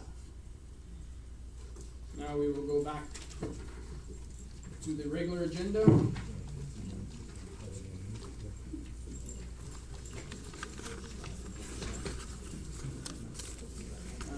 Our next report is, we're starting 11A, reports from departments and council committees. Item A, the cycling plan, report PR 19-2019. The council receives report PR 19-2019 for information dated June 17th, 2019. Monsieur Leduc, Madame Guital, you will make the introductions. Thank you, Mr. Mayor and members of council. Yes, I will gladly present our consultants that did a great job in creating a nice cycling plan for the Russell Township. So we have tonight Monsieur Bassam Hamwi, who's sitting down, and Mr. Colin McKenzie, who will be doing the presentation. So as council remembered, we were lucky to get some grant money in 2017. So we started the plan in 18, and we have the final report presented to you tonight. I just want to make a little note. I would like to change a little bit the recommendation, and having the recommendation also saying that it's going to be also approved. The presentation will be approved by for the Russell Township cycling plan made from Morrison and Hirschfield, because if there's funding that comes up in the next future, we hope, we need an approved plan, so we won't have to come back and get this done. So just to clarify though, we're receiving this plan, we're approving this plan. That's right. But again, there's no financial implications. Anything that's suggested in this plan will go through the budget process as normal. It's simply that for grant applications, they would like to see an approved plan put in place, and that's why we're being suggested to approve the plan itself. That's correct. Okay. So with no further delay, I will ask Mr. Colin McKenzie to come to the right. Welcome, Mr. McKenzie. Thank you. Thank you, Mayor LaRue, and members of council for having us tonight. Thank you to Celine for bringing us on board to help develop this plan. As someone who cycles to work every day, it's nice to be able to offer that opportunity to other people as well. It's part of our job, so we'll begin here. So to outline the presentation, we'll give you guys some background and goals and objectives of the presentation, give you a brief overview of how people in the Russell Township travel today, review some of the existing studies, policies, and planned cycling facilities that are already in place. We'll go through the study process as well as the internal and public consultation that took place during the study. We'll review some of the types of cyclists and cycling facilities, go over the proposed cycling plan, go through the implementation strategy and the capital costs, and then present you with some next steps that we would recommend that you take. So just to give you some background on the study, in December 2017, the township received funding of approximately $79,000 from the Ministry of Transportation under the Ontario Municipal Commuter Cycling Program, the OMCC. This study was funded by the OMCC program, and approval of this study by council is beneficial for eligibility to receive future funding on any cycling projects. So the stated study goal, the main goal of the study is to develop a connected, safe, and appealing cycling network that meets current Ontario standards, fulfills policies set out in the Russell Township official plan, promotes commuter and high-frequency cycling, and provides seamless connections to the rest of the United Counties of Prescott and Russell and the City of Ottawa. So these are our study objectives. They're similar to the study goals. We wanna focus on commuter and high-frequency destinations, enhance the connectivity to the commuter cycling networks, identify the appropriate type of cycling facilities, recommend an implementation phasing and capital requirements for the plan, and recommend supportive programs that will promote and encourage cycling. So how do people in Russell Township travel today? Less than 1% of people commute to work via bike today. And it's important to note that that is taken from the 2016 Canadian Census, which is the commuting to work. Now, at our public open house, we had numerous people say that many more than that actually cycle recreationally through the township, but at this time, we have no way of having that data because township does not yet have a program in place to track how many people cycle recreationally versus commuting for work. So, safe to say that the less than 1% of commuters is actually understating how many people cycle in the township today. So in the 2012 UCPR growth forecast and land needs analysis, it indicated that 32% of Western UCPR residents work within UCPR. So part of the focus of our study was to focus on those people that live and work in the western part of UCPR, which is generally this area of the Russell Township. So some of the relevant studies and policies that are already in place for UCPR and Russell Township. We have the commuter cycling plan from the UCPR that was completed last year.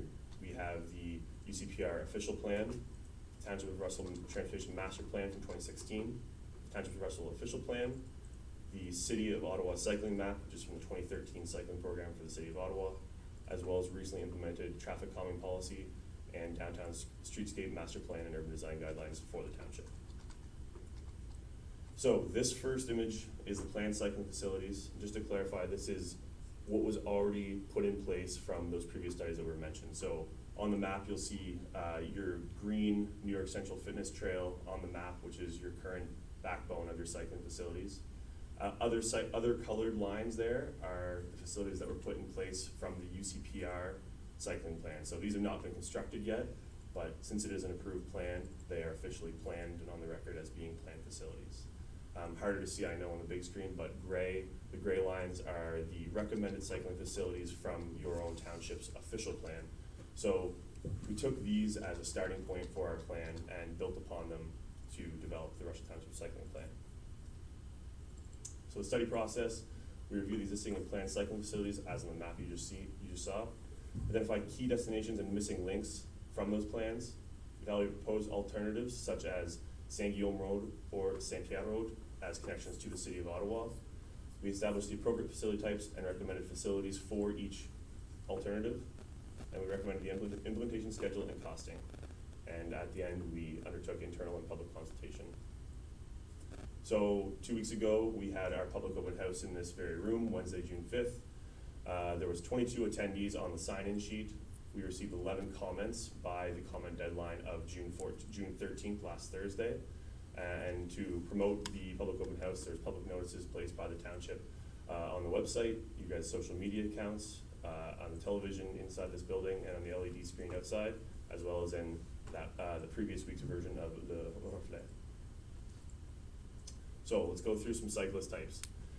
There's 4 different types of cyclist types as defined by Ontario Traffic Manual's guidelines. You have your strong and fearless people who are gonna bike anywhere, doesn't matter the conditions, doesn't matter what kind of vehicles are on the way, they're biking no matter what. That's 1% of the population. Enthused and confident are people who are comfortable biking with vehicles in traffic, but they'd rather be on a multi-use pathway such as the New York Central Trail. That's 7% of the population. 32%, no way, no how, you're never gonna get them on a bike, it's not worth trying to get them on a bike. What we're focusing on in this study is the last 60% of the population. And this is interested but concerned. These are people who are open to cycling, whether it be to work, to school, to some of their favorite playgrounds, etc. But they're a little bit concerned because they don't want to be riding with traffic. They would like separated facilities. They want to know that when they're biking, they're going to be safe.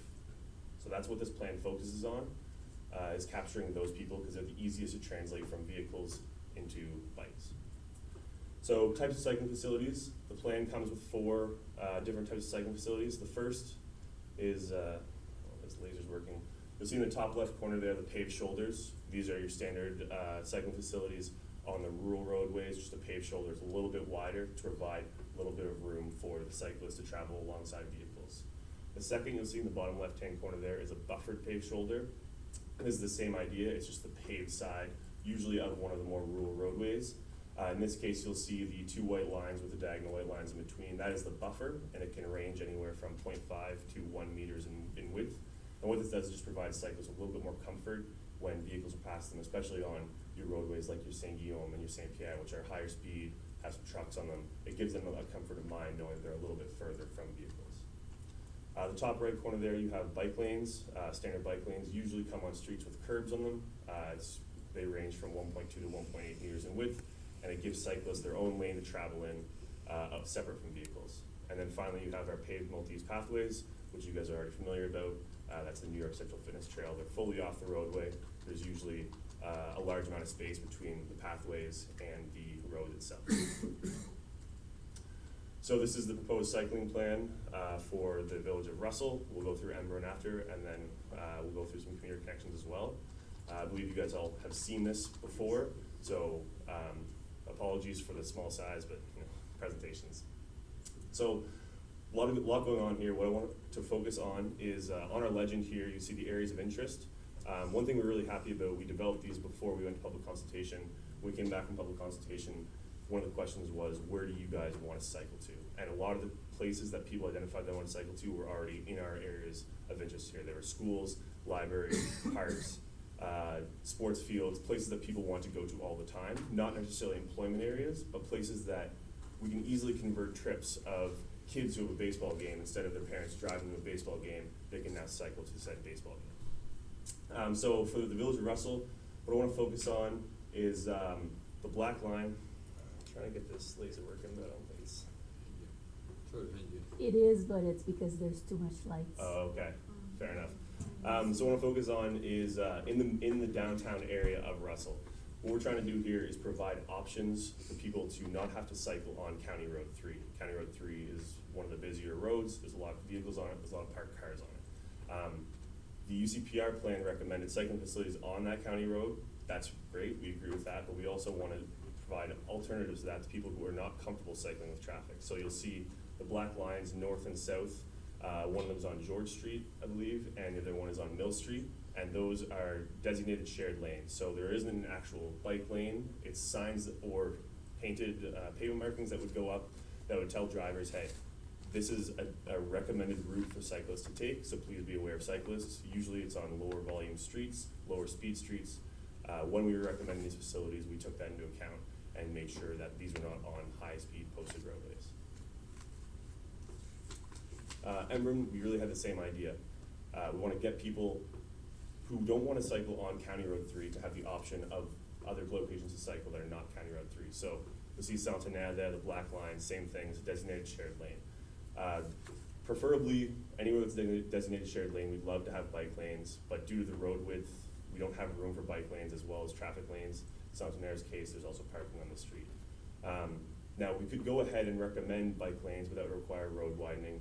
And part of what we do with this project is we want to make sure it's scoped properly for the township. We're not going to go out and recommend that you widen every single roadway and provide separated cycling facilities because that's just unrealistic for your guys' budget. So we tried to keep it within the scope of the township to make sure that you guys get the facilities you need without blowing through your budget.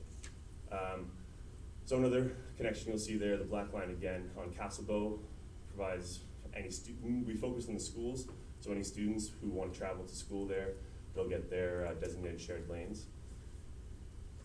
And here we have commuter connections. These are focused on people who do want to cycle more on rural roadways with higher speed traffic. This is where you're looking at paved shoulders or buffered paved shoulders on the roadways. Now it should be noted, since these are such lengthy sections of roadway, this is where a large percentage of the cost, which we'll go through later, comes from for this project. Because instead of talking about an 800-meter section of roadway through the community, you're talking about a 2 or 3 kilometer section of roadway in the rural sections. And on this map, connections to Amazon, the new Amazon facility, Calypso Theme Park, as well as 2 connections to the north to Frank Kenny Road, which we've heard from cyclists in the township that is a preferred way to connect to the city of Ottawa because Frank Kenny Road has designated cycling facilities on it. So that's Saint-Guillaume Road and Saint-Pierre Road there in blue.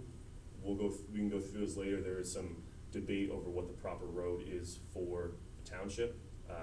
We can come back to that at a later point if you guys have any questions on that. So another thing we looked at as part of this project, it wasn't really in the original scope, but after talking with Celine, we really wanted to focus on it. Because the New York Central Trail is such a key part of your cycling facilities, we wanted to make sure that anywhere that the trail crossed a roadway, that you guys had safe facilities crossing said roadway. Today, there is designated, there's crosswalks at each crossing, but the OTM, Ontario Traffic Manual, pedestrian crossing facilities guidelines that came out in 2015 actually recommended new treatments at all crossings. So what we've done is go ahead and recommend the different types of crossing. There's A, B, C, and D. A being the highest safety crossing, if you will, D being the lowest, and that depends on the vehicles that are on the street as well as the speeds on the street. Now, in talking with Jonathan here, you've already recommended 2 crossings, I believe, in the community, and we are in agreement on the recommendations that he's made so far. So, when we were putting together the implementation phasings, we looked at 5 horizons. Short term, which is 0 to 5 years, medium term, which is 6 to 11 years, or 6 to 10 years, and long term, which is 11 plus years. So what we considered was the locations for high potential for commuter cycling. So as discussed previously, that's schools, that's parks, that's playgrounds. The urgency of need, so has there been any collisions? Was there any serious requests made by members of the community saying, hey, this is really dangerous, we really need to focus on this one? Timing of alternative routes by municipalities. As we discussed previously, County Road 28, which is Saint Guillaume Road, versus Saint Pierre Road. In our implementation phasing, you'll see that Saint Pierre is actually recommended for the long term, whereas in the county plan, they want County Road 28 in the medium term. So it doesn't make sense to spend the money to make both facilities north of the city of Ottawa to have cycling facilities on them. So if the county builds it first, we probably take Saint Pierre Road out of the recommended plan now. I would concur with that. Let them pay for it. Yes. Jose Bisson? Yeah, and also by saying the 2 roads, Saint Pierre can be recommended now to be used because there's less traffic, because then the people can be on a shared road. But there's no shoulder on Saint Pierre because it's already the ditch compared to Saint Guillaume. So that's why in the long term, whenever they repave, then I would recommend that it's moved to Saint Guillaume because it's easier to have it not in the way, having the shoulder paved. Yeah, and you'll have noted in our report, we don't draw a strong conclusion to one versus the other because of the differences in opinion we've heard from the UCPR study as well as members of the community here saying they preferred Saint Guillaume to Saint Pierre even though there's more traffic, but Saint Pierre, because it has less traffic, you have higher speeds. And some of the members at the Public Open House said they're more comfortable with more traffic going at lower speeds. So that's something that we recommend looking further into before you come to a final decision. And of course, that decision would have to come with UCPR as well because one of them is their roadway. Thank you. Just to let you know, you're about 10 minutes in already. Sounds good. Thank you. So potential utilization for both commuter and recreational cycling, and coordination with the Township's 5-year paving program where possible so we can integrate it with other capital projects. Now, Jonathan was nice enough to provide us with the paving program. So within 5 years, any roads that were recommended for paving that we also recommended cycling facilities on, we just put them in the short term because it makes sense to do both at the same time instead of wasting money and going back and doing that again. So the capital costs, the total cost of the plan, which is looking at 20 plus years long, is $4.2 million. Now, as noted previously, a high percentage of that is on your rural roadways. Some of them you'll want to do, some of them you may decide that aren't worth it doing. That's 73% of your total cost is on rural roadways. So you'll notice that in the columns there we have Russell, Embrun, and rural. So rural you have $3 million there for the rural roadways. If you take the average of the short and medium term recommendations, which is the 0 to 10 years, you're looking at a cost of about $65,000 per year to implement these facilities. And averaging that out over the 10-year transportation budget, you're looking at 6.2% of the cost of 6.2% of the budget would be used on cycling facilities. So a proposed implementation strategy on this map, red, you're looking at short term 0 to 5 years, orange, gold, whatever you want to call that color, medium 6 to 10 years, and long term you're looking at blue 11 plus years. So as you note, there's a lot of blue outside of the village centers. We want it that way because we want to focus on the village centers first to get people comfortable commuting within their own villages or to and from Russell and Embrun before they really reach out and go outside into the rural roadways.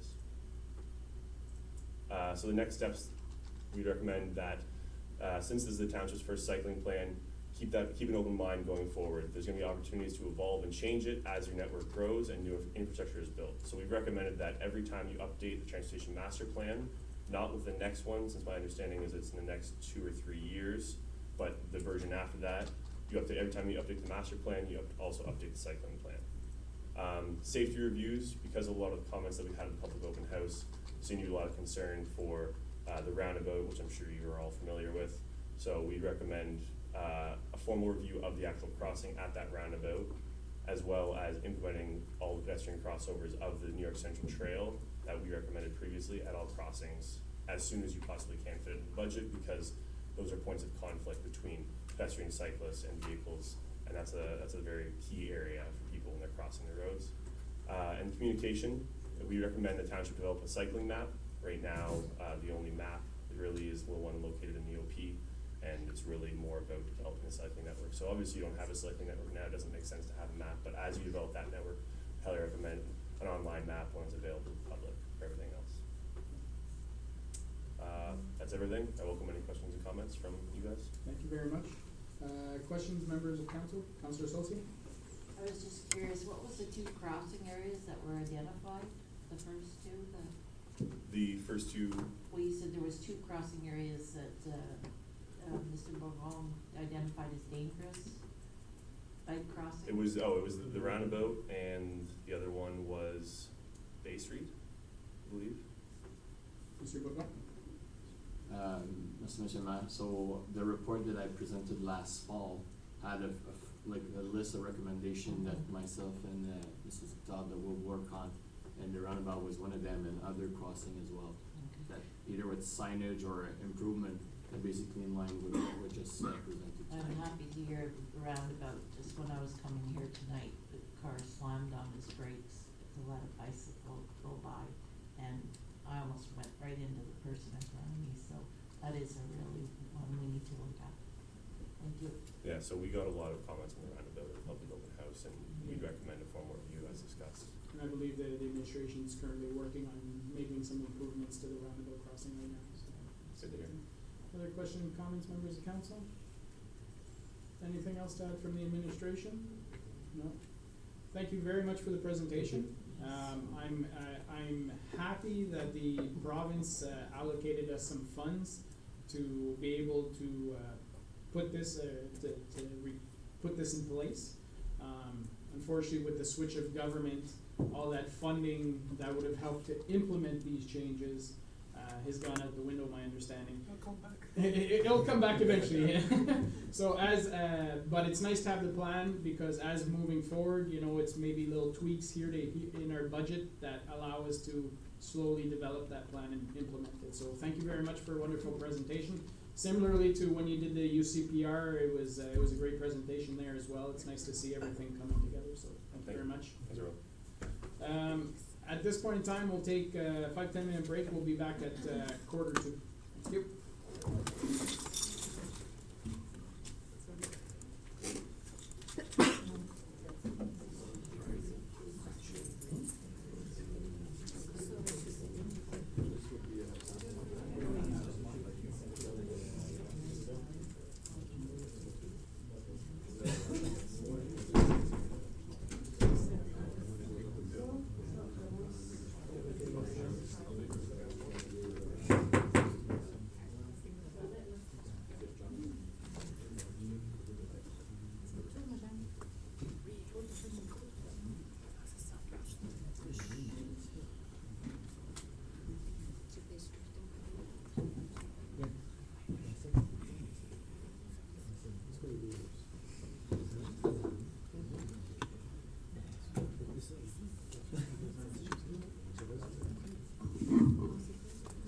Welcome back, everyone.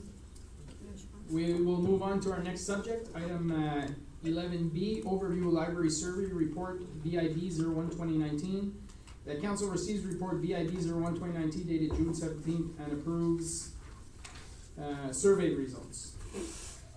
Monsieur Le Duc, Madame Seguin, you probably have the same comment. I had the discussion. We'll probably pull this item off. Just we're receiving the report, but I don't believe there's actually anything to approve in the report. Is that correct? On le reçoit, mais il n'y a rien à approuver. Tu ne demandes pas à approuver à rien dans le rapport comme tel. Right, oui, c'est bien. C'est juste dans le fond pour accepter les résultats, So- les voir. Ouais, so, on va pas. On va l'accepter, mais we'll just cross off, we'll do it separately and remove the approved part at that point in time. Mais allez-y, Madame Seguin, avec votre présentation. Parfait. Merci, Monsieur le maire, membre du conseil, de me recevoir ce soir pour ma présentation. I'm just going to say that the summary in the package is bilingual. The presentation is going to be in French, but if you do have questions in English, I'll be happy to answer at the end. Donc, voilà. Just going to go to the slides. First. Just now. Sur le projecteur. Technologie. C'est pas la présentation. C'est pas la présentation. La présentation, on va sur l'écran. Ah, Et voilà. Ah, et parti, On ok. regarde la Ouais, c'est présentation. ça. Au pire, aller, quand elle clique, on peut-tu le changer? Est-ce que je te regarde? Non, Donc, ça n'a pas C'est- besoin, fais juste essayer de le changer maintenant. Ok, C'est ça. Parfait. c'est bon. C'est possible. OK, merci. Donc, la bibliothèque est en pleine planification stratégique afin d'établir et confirmer sa mission, sa vision, ses valeurs, ainsi que les 4 axes stratégiques pour les prochains 5 ans. Donc, on a décidé de commencer le processus avec un sondage vers notre clientèle afin de bien cerner les besoins et comment on pouvait répondre aux besoins des usagers. Vous m'entendez bien? Oui. Parfait. Donc, l'équipe de travail, c'est moi, la directrice générale France Séguin, avec Isabelle Camiri, qui est responsable aux communications, de la programmation et des relations communautaires, les employés de la bibliothèque et les membres du conseil d'administration de la bibliothèque. On a fait un survol des questions du sondage qui avait été posé aux usagers en 2012. Donc, on a pris des questions, on a fait une adaptation des questions, puis on voulait les rendre plus claires, plus courtes et plus précises. Donc, le but était d'avoir un sondage de 15 questions qui durait à peu près 5 minutes et des commentaires des usagers. Donc, le sondage a été du 3 avril au 3 mai 2019, donc pour un total de 1 mois. L'outil qu'on a utilisé, c'est SurveyMonkey, qui est une licence de 37 $ par mois, et on a établi une licence pour 2 mois pour avoir la chance de recueillir les résultats et de bien les analyser. Les usagers pouvaient répondre au sondage en personne avec des iPads en bibliothèque, des formulaires en papier au besoin, et lors des visites hors les murs, dans les foyers, on apportait les sondages avec nous, puis on pouvait faire répondre le monde sur papier. Et il y avait aussi tous les usagers qui venaient sur le site web. Sur notre site web, il y avait un pop-up message qui les invitait à répondre au sondage en français ou en anglais. Parfait. Question, conseiller Lorrain? I just have one, tu dis que ton présentation est en français, mais le rapport, le slideshow, est seulement en français aussi. Y en a-t-il quelque chose en anglais aussi pour les personnes qui sont peut-être pas bilingues? Ici sur place, non, mais il y avait un rapport bilingue que j'ai soumis au conseil dans le package. OK. Alors la présentation va être seulement en français et votre présentation va être en français aussi?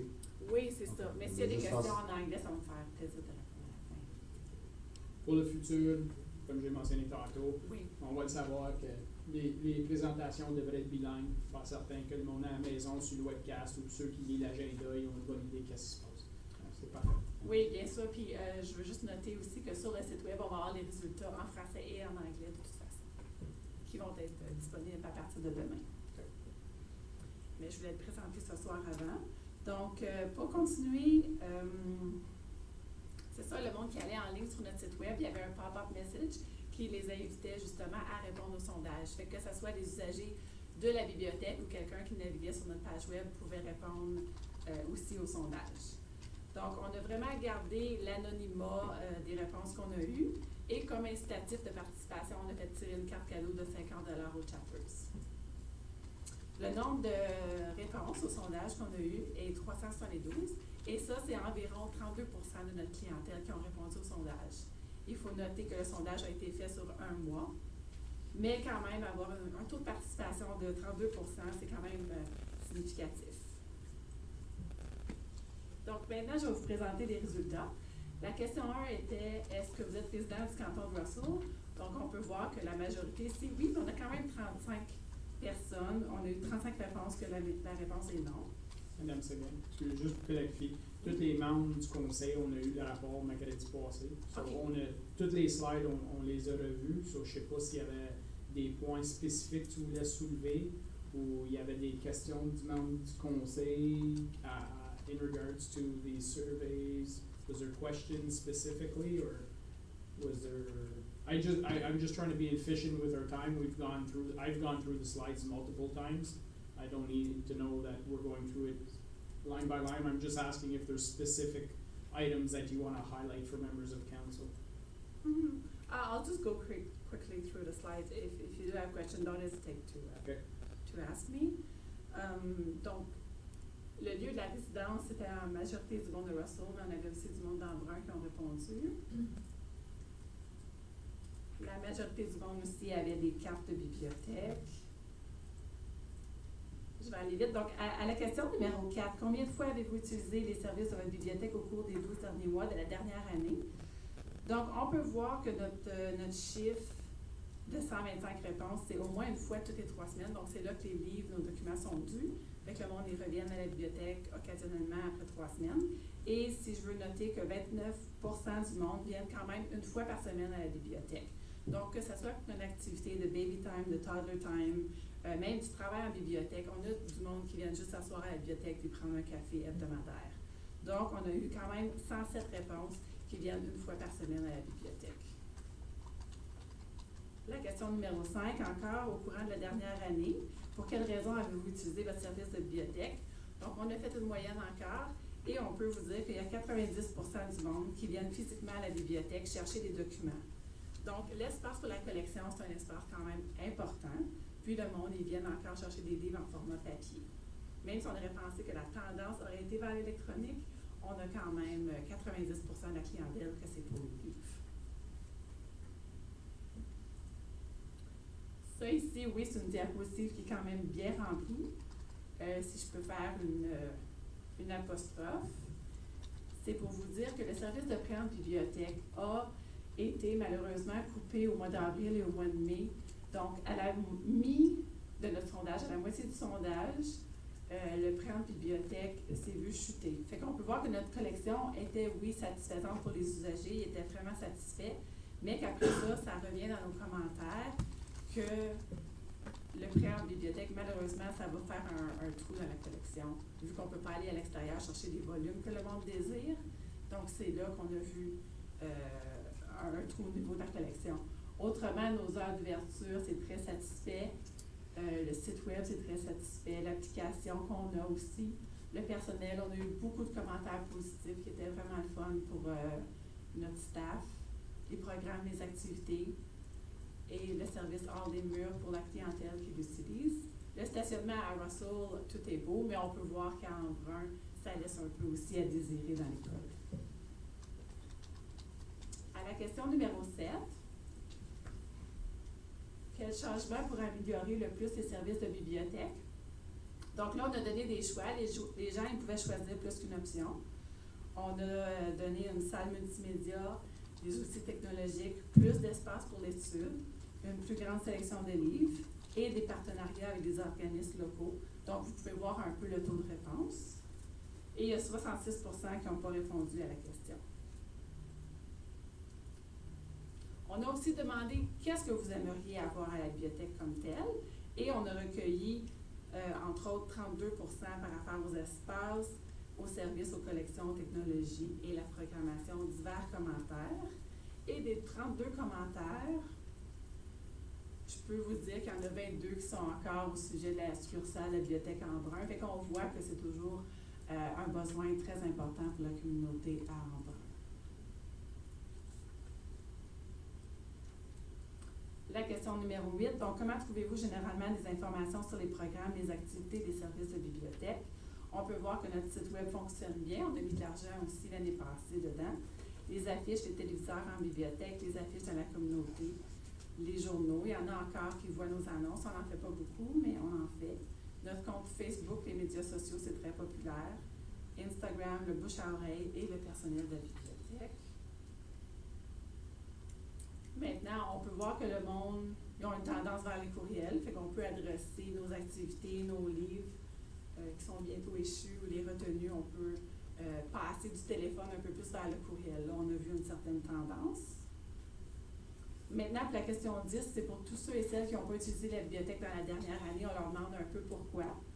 Mais avec le sondage papier qui ne sautait pas nécessairement, qui ne fait pas la question sur SurveyMonkey, on peut voir que le sondage a été un peu biaisé de ce côté-là parce que le monde y répondait pareil à la question. Donc oui, on a eu 31 réponses, mais c'est ça, des fois, le monde n'a juste aucun intérêt, ils n'ont pas le temps ou ils servent de l'Internet à la place de la bibliothèque. On leur a demandé aussi tout autre commentaire qui pourrait aider à mieux servir la clientèle parce qu'on veut axer notre vision, nos missions vers les besoins de la communauté. Donc, c'est encore sur les espaces. On a eu beaucoup de commentaires positifs sur la communication, la technologie, nos programmes, les collections comme telles, l'espace et les services. Question, conseiller Buisson? On va juste dire, comme la question, c'est commentaire qui pourrait nous aider à mieux vous servir, puis ça dit positif. Veux-tu dire d'être plus positif? Ça veut dire quoi? Par exemple, on a reçu des bons commentaires, des commentaires positifs sur la succursale de Russell, sur notre staff. J'ai pas d'exemple comme tel, mais c'est du positif qu'on a reçu. Conseiller Township?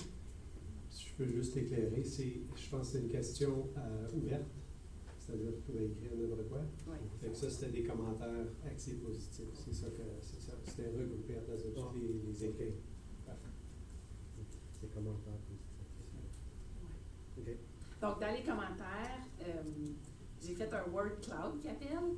Donc là, on a en gros les mots qui reviennent le plus. Fait que dans le fond, ça donne une image des mots de tous les commentaires qui étaient ouverts. Donc, on peut voir grande, livre, plus, le mot école revient, beaucoup, communauté, lecture, Embrun, Russell. Fait qu'on peut voir des fois, puis on a remarqué dans les commentaires, je peux vous montrer quelques exemples à la prochaine diapositive que vous avez déjà lue, mais le monde, ils vont nous comparer entre Embrun et Russell, puis ils vont nous comparer aussi à d'autres bibliothèques de d'autres provinces. Et encore une fois, c'est ça, le commentaire de la bibliothèque Embrun revient, c'est super important. Il parle d'avoir une plus grande espace spacieuse, accueillante, inclusive. Les bibliothèques, c'est plus comme avant, c'est plus un espace silencieux, c'est vraiment rendu axé sur la communauté, les besoins, puis répondre, c'est ça, aux activités, faire sortir les parents, les personnes âgées grandissantes dans notre communauté. Ensuite, on est allé chercher l'âge de la clientèle qui a répondu au sondage. Donc, on peut voir qu'on a beaucoup de familles, beaucoup de personnes âgées. On a beaucoup de jeunes aussi qui n'ont pas nécessairement répondu au sondage parce que le sondage était au mois d'avril. Fait qu'il faut tenir en compte qu'on n'a pas fait notre sondage au mois de juin non plus. Mais que c'est ça, il y a beaucoup de 31 à 40 ans et de 61 ans et plus. Conseiller Buisson? Donc ça, le 31-40 ans, excuse-moi, ceux qui vont avec leurs enfants, c'est les familles. C'est les familles, oui. Puis c'est pour ça que tu rebaisses à 40-50, parce que là, les enfants sont rendus plus grands, fait qu'ils vont moins souvent, d'après que je peux voir. Là. Oui, c'est pas mal ça la tendance. Okay.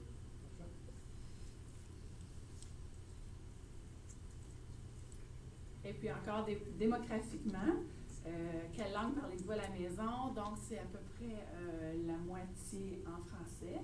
Et quelle langue lisez-vous à la maison? Donc, on peut voir que les francophones lisent aussi beaucoup de documents en anglais. Conseiller Lorrain?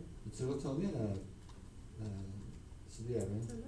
Oui, tu as dit la moitié parle en français, mais tu as dit parle en anglais. Oui, mais français et anglais également. Oui. So, half the people are speaking English, half the population is speaking French and English. Like if you add, there's one that's French only, 75, Right. and the 86 is speaking both languages. So technically, you have 75 plus 86 or 179 plus 86. The 86 could go with either group, right? I just read it as half are speaking English only at home. Oui. Yeah. The other half are speaking. L'autre moitié parle français It's not a 50-50. et l'autre quart français et anglais. Excusez, j'essaie de me dépêcher, là. Donc, c'est ça. Puis on peut voir que la majorité des Français lisent en anglais, donc c'est ça. On met plus d'argent dans la collection des livres en anglais aussi. J'achève. Donc, on a aussi des commentaires avec la comparaison de la bibliothèque d'Halifax, par exemple. On a du monde qui voyage, qui voit quelque chose ailleurs, qui aime ça, puis qui veut nous comparer. Fait que c'est le fun d'avoir un édifice où ce que la bibliothèque peut être dans un endroit reconnu et différent des autres édifices. Fait que souvent des architectes qui vont même prendre des projets de bibliothèque et qui vont apporter ça. Donc, on peut toujours rêver. Je suis ici. Si j'avais le budget pour la ville de Halifax, je suis certain qu'on pourrait rêver nous autres aussi. Donc, j'ai juste mis ça là pour dire qu'on est encore là, la bibliothèque. Oui. On travaille sur notre plan stratégique. Puis, on aimerait ça aussi, pouvoir avancer dans les dossiers. Définitivement. Donc, merci pour votre attention. Et j'aimerais que notre conseil de bibliothèque, on puisse venir cet automne vous présenter notre plan stratégique des prochains 5 ans. Parfait. Merci beaucoup, Mme Séguin. If you have other questions. Councillor Tanoski. Je voulais juste vous remercier, France, pour la présentation. And I would also like to mention Kim Harley, who's in the audience here, who's a board member of the library board as well. She's a newcomer to Russell Township. We've jumped in, got implicated right away, so it's always nice, and a big supporter as well. So thank you for showing that. Thank you very much. Other questions, comments, members of council? Quelque chose d'autre du côté administratif? Non? Merci beaucoup, Madame Séguin. Vous êtes la bienvenue à rester pour la reste de la réunion si vous voulez, mais je peux comprendre si vous décidez d'écouter. Move on to item C, zoning bylaw amendment allocation of municipal services, water and sewer report PD 36/2019. Property owned by 2134594 Ontario Inc., care of Martel, known as $5 Street in Embrun. Questions, comments, members of council? Anything to add from the administration? It's pretty standard. Okay, move on to item D, zoning bylaw amendment report PD 38/2019. Property owned by 1202939 Ontario Inc. and known as 793 Notre Street in Embrun. Similar questions, comments, members of council? See none. Administration, nothing to add on this one either. Next item, zoning bylaw amendment report PD 39/2019. Property owned by Pascal Dupuis, known as 1207 St. Marie Road in Embrun. Questions, comments, members of council? No. Anything to add from the administration? No. We'll move on to the next item. Item F, water and sewer unit allocation, Village of Russell, report PD 54/2019. Property owned by Melanie Construction Inc. and located at 268 Central Park Boulevard in Russell. Questions, comments, members of council? Anything to add from the administration? No. We'll move on to the next item. Item G, removal of part lock control, report PD 55/2019. Property owned by Melanie Construction Inc. and known as 384-386 Twilight Avenue in Russell. Questions, comments, members of council?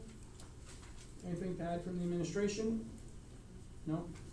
You can tell it's our last meeting in the before summer starts, eh? Construction season. Item H, removal of part lock control, report PD 56/2019. Property owned by Melanie Construction Inc. and known as 408-410 Twilight Avenue in Russell. Questions, members of council? No. Anything from the administration? Move on to the next item. Item I, removal of part lock control, report PD 57/2019. Property owned by Melanie Construction Inc. and known as 392-394 Twilight Avenue in Russell. Questions, comments, members of council? Anything from the administration? No. Next item, item J, removal of part lock control, report PD 58/2019. Property owned by Benham Construction Inc., care of Benoit Desforges, and known as 447-449, 439-441, 435-437, 438-440 Main Street in Embrun. Questions, comments, members of council? Anything to add from the administration? No. We'll move on to the next item. Item K, Streetscape Master Plan, report PD 64/2019. The council receives report PD 64/2019 dated June 17, 2019 and approves the Streetscape Master Plan. Monsieur Leduc, Madame Tremblay, did we have a presentation on this, or this is roughly the same draft that we had seen in the past, correct? Yeah, through Mr. Mayor, good evening. Yeah, so this is the streetscape master plan that was presented back, when in, February, I believe so, with the consultant. There was just minor references and minor changes that needed to be done, so this is the final report, with all the correction from staff. That was done. Okay, do we have questions, comments, members of council? Conseiller Buisson? Juste pour clarifier, ça dit approuve, mais tous les projets là-dedans, il faut que ça repasse au conseil pour être approuvé, ou si ça peut être accepté juste comme ça parce qu'il y a certains que c'est douteux. Je prends l'exemple comme la rue Blais. Je suis encore en problème avec de la fermer au complet, qu'il y ait des discussions de fait dans ces choses-là. Est-ce que en acceptant ça, on accepte as is, puis il n'y a plus, qu'on n'a pas le choix, tout ça? Ou... Monsieur Leduc, Madame Tremblay? Donc, comme mentionné dans les, il y a plusieurs étapes avant que ces projets-là puissent aller de l'avant. Donc, comme par exemple, si vous voulez prendre l'exemple de Blais, il y a des études de trafic qui doivent être faites, puis il y a de l'argent qui doit être mis au budget pour être capable de passer à travers ces projets-là. Donc, c'est juste des c'est des design guidelines que quand il va y avoir des développements le long de la rue principale, que nous, on va pouvoir se servir de ça. Comme par exemple le cycling plan qui a été démontré ce soir. C'est tout quelque chose qui s'intègre, qui nous aide à nous guider dans les futurs développements. Fait que oui, il y a plusieurs étapes, dont de l'argent, des études aussi qui doivent justement confirmer si oui ou non, si c'est possible. Est-ce qu'il y a de la place pour donner des commentaires pour la chose, ou c'est bien, ou si on fait juste... Ça, c'était la période qu'on vient juste d'avoir. Ben, on a eu 3 présentations aux membres du conseil sur ce rapport-là. C'est ça. Donc, je m'attendais que s'il y avait eu des questions, Je sais qu'il y avait certains commentaires, que je sais que ça n'a pas été changé, des choses comme le long de, comme on avait ici, quand tu montrais le schéma, ça n'avait pas pris aucune considération pour toutes les entrées des maisons et des commerces plus loin. Ça n'a pas changé. Mais comme on avait mentionné aussi quand le commentaire avait été fait à la première présentation, c'est eux autres qui ont fait un relevé, mais quand les propositions vont être faites pour des endroits exacts, les arbres ne seront pas mis dans les entrées. Fait que c'est sûr et certain que leur travail, c'était pas de relever exactement toutes les entrées, mais de bien développer un plan concept pour notre rue principale. Puis quand il va y avoir des sections de cette rue-là qui vont être faites, il va y avoir des plans concrets qui vont être adoptés par la municipalité, qui vont être présentés. Et encore là, dans le futur, ces plans-là vont venir en avant du conseil pour approbation face à définitivement, oui. Une petite lacune que j'ai vue pour Russell, c'était dans le schéma d'où qui montre la rue commerciale d'Embrun puis celle de Russell. Dans Russell, il montrait juste la concession, mais pas du tout la rue Greig, d'où il y a plusieurs commerces aussi. Madame Tremblay? Donc, le mandat de cette étude-là, c'était de revoir les village core, les rues principales. Donc, Craig n'est pas dans le village core. Donc, le mandat de cette étude-là, c'était pour la revitalisation des rues principales qui sont identifiées dans notre plan officiel. Okay. Comme étant le village core. Je pensais qu'il tombait dedans aussi. Non, il tombe dans le commercial, mais non pas dans le cœur du village. Conseiller Lorrain? Yeah, I think just for further clarification is, we can go ahead and approve this streetscape, but we haven't committed any money to this until you come back with projects that need to be done within the streetscape, and council can either decide to move forward with it or not. Just because it's in there doesn't mean it's locked in stone. Exactly. Correct? Yep. Councilor Associate? Yeah, that was sort of my question too, and there was just a couple of terms that I didn't quite understanding was the traffic calming pinch points. Mm-hmm. Like, what is that? That's I believe where the road It narrows in? Yeah. Okay, and there was public row, R-O-W in capitals? Yeah, it's a term that they use to be when you have comments from the public. Okay. Yeah, so. Okay, I see. Yeah. And so that, I guess, answers my question, because there was some recommendations in the report that, you know, they're getting away from having trees in grates and things like that. Yeah. They're using more like the LID, low impact development and things like that. Yeah. So, you know, and I was thinking for Embrun, it would be kind of like a Le Village look or something might be nice, so like with lighting and what have you. And we've already changed the lighting in Russell, so That was my concern, was it said change lighting, and I'm going, well, we just did that.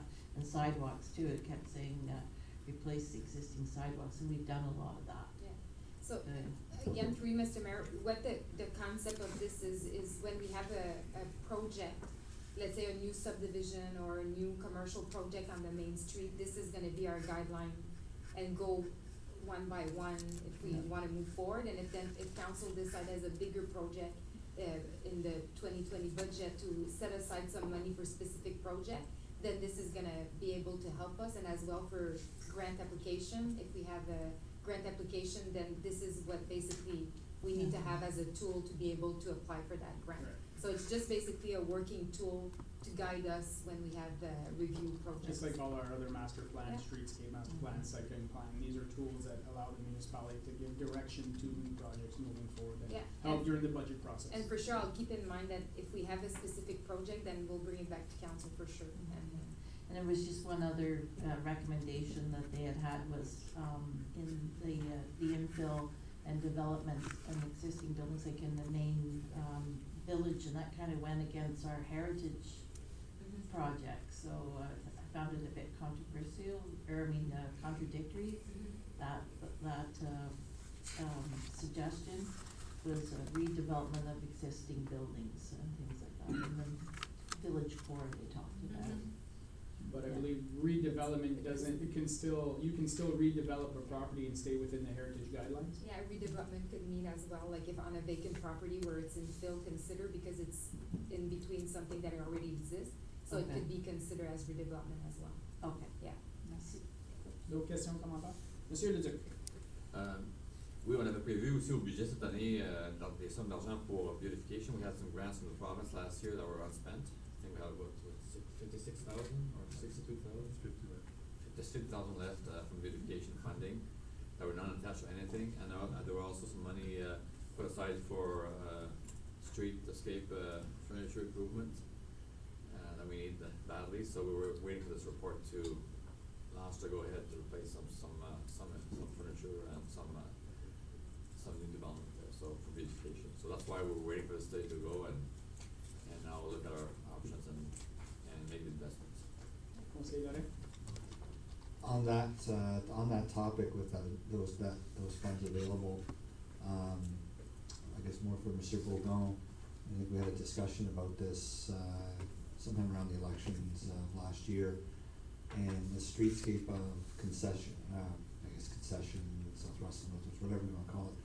But just past the, McEwen, there were some, works that were done there where the bricks were taken out, and because we needed to get it completed, we paved, or we put concrete where the actual, bricks were.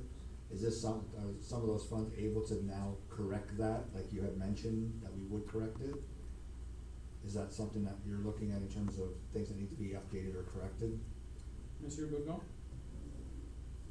I think, Mr. Mayor, so what you're referring to, like, that can be done part of our, like, mostly with the sidewalks, since that's occurred during those type of project.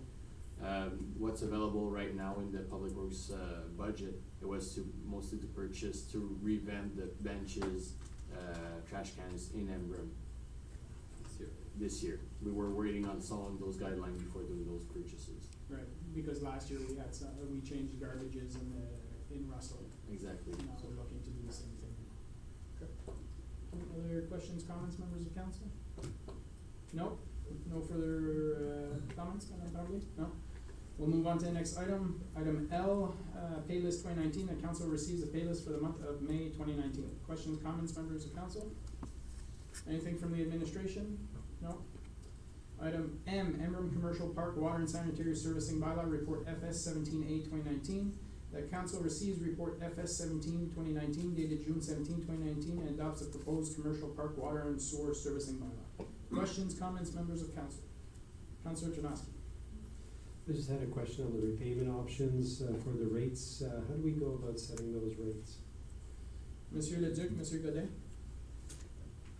Mr. Mayor, Councilor Township, so basically what we do is we base the rates on the available rates we have on Infrastructure Ontario. not all our loans, but most of our loans go through them.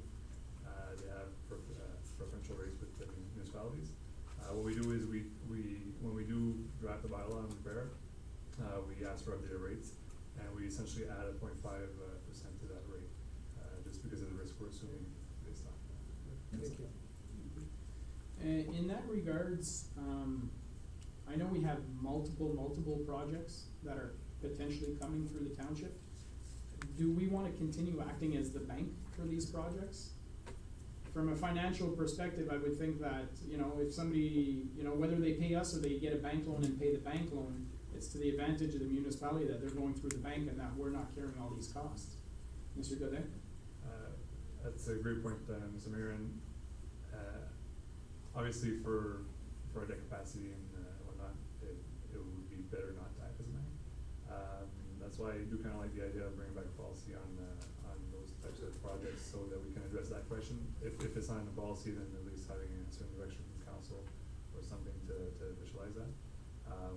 Like I said, we do add a 0.5% to that to the rate that we charge for the users. So we do still recuperate the cost the interest cost that we have to pay. But essentially, yes, it would reduce risk and it'd be good for cash flow if we did not act as a bank. So that might be something to look at when we're talking about the policy, how we finance these type of projects moving forward. Councillor Janowski? Just keeping in mind, Mr. Godet, and I guess members of council, is that we do want to encourage commercial growth and retail growth, so there is a fine balance in that I, point taken, Mr. Mayor. Okay, thank you. Other questions, comments? Anything to add from the administration on this file? No? Move on to the next item. Item N, noise bylaw exemption report PIC 18-2019. Request from Tuc de Brou for a wedding event to be held July 19, 2019. Questions, comments, members of council? Anything to add from the administration? Move on to the next item. Item O, user fees and charges bylaw amendment report PIC 19A 2019 to add banner signs at the dog park. Questions, comments, members of council? Councillor Janowski, then Conseiller Larek. I just wanted to ask, how does that rate compare to arena advertising, just rate-wise? Monsieur Leduc, Madame Bordeaux? I believe the arena is actually a little bit cheaper, unless the rates have gone up in the last few years. Madame Guitard, combien est-ce advertisé à l'arena, ça? I believe it's still $225 for the year. $225 for the year? I'm not sure how much the dog. The dog, we're talking $400. But I have to buy that banner, So that's including the purchase of the banner. Yeah. Whereas at the arena, We don't buy it. we don't buy the banner, so that's the difference there. Okay. Conseiller Larek? Yeah, so we talked about the fact that we projected $1,800 of revenue in 2019 in the financial implications. So does that mean basically 4 or 5 banners is what we're looking at this year? And how much room do we have for banners? yeah. We have tons. We have a lot of room, we put them inside the fencing, so You could probably fit 100 there and you'd be okay. it's hard to tell how many we're gonna sell. Sometimes we get 2, 3, and then we won't get any for a while, but usually it's about that per year in sales.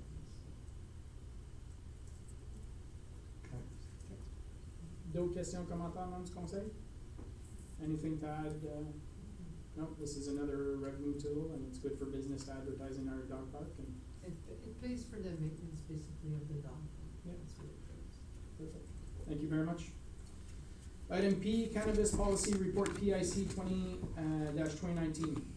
Questions, comments, members of council? Councillor Janowski. So I just wanted to ask, who defines sensitive areas? For example, municipal offices are considered sensitive areas, so I just wanted to know, is that a prescribed standard or like who decides what a sensitive area? Obviously schools and, there's some really obvious ones, but some of them I was just wondering why. Monsieur Leduc? Or who's, Madame Bordeaux? Sensitive, I believe that, this had, it came out when we initially, brought it forward to council, where they had stated us that what they wanted to CMHC, so basically we based it on that. And, yeah, basically those areas are as we define them. That was, yeah, because Madame Tremblay. Yeah, you could add other sensitive area if you wish to the list, right? So there's no official definition of is what we decide as sensitive. Yeah, so if it was just, if I remember well, it was a short time period that municipality had to make comments, and depending on when it fell in our meeting schedule, we wanted to give the ability to staff to make comments if need be. If they felt it was a sensitive area, then they would make that comment on our behalf. Councillor Tanaski? So no argument on the process. I understand the process, and I'm totally in agreement with the process. My question, it goes back to those sensitive areas, because I remember our discussion pertaining to adding those sensitive areas.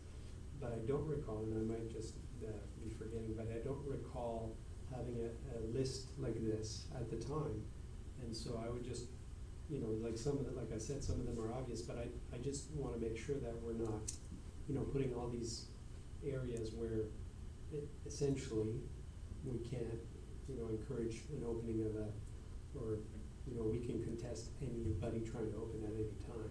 So I just wanted to know. I agree with the whole process. I have no problem with that. I just wanted to know about the sensitive areas. Who came up with the list? Monsieur Leduc?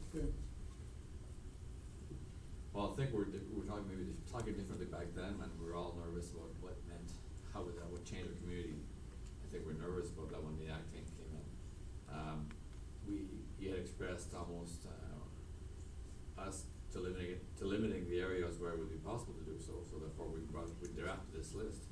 Certainly could be added or deleted at council's wishes. Now that we know a bit more about how people are behaving with cannabis, and maybe we're more concerned or less concerned than we were maybe 6 months ago. So council can certainly review the list at any time.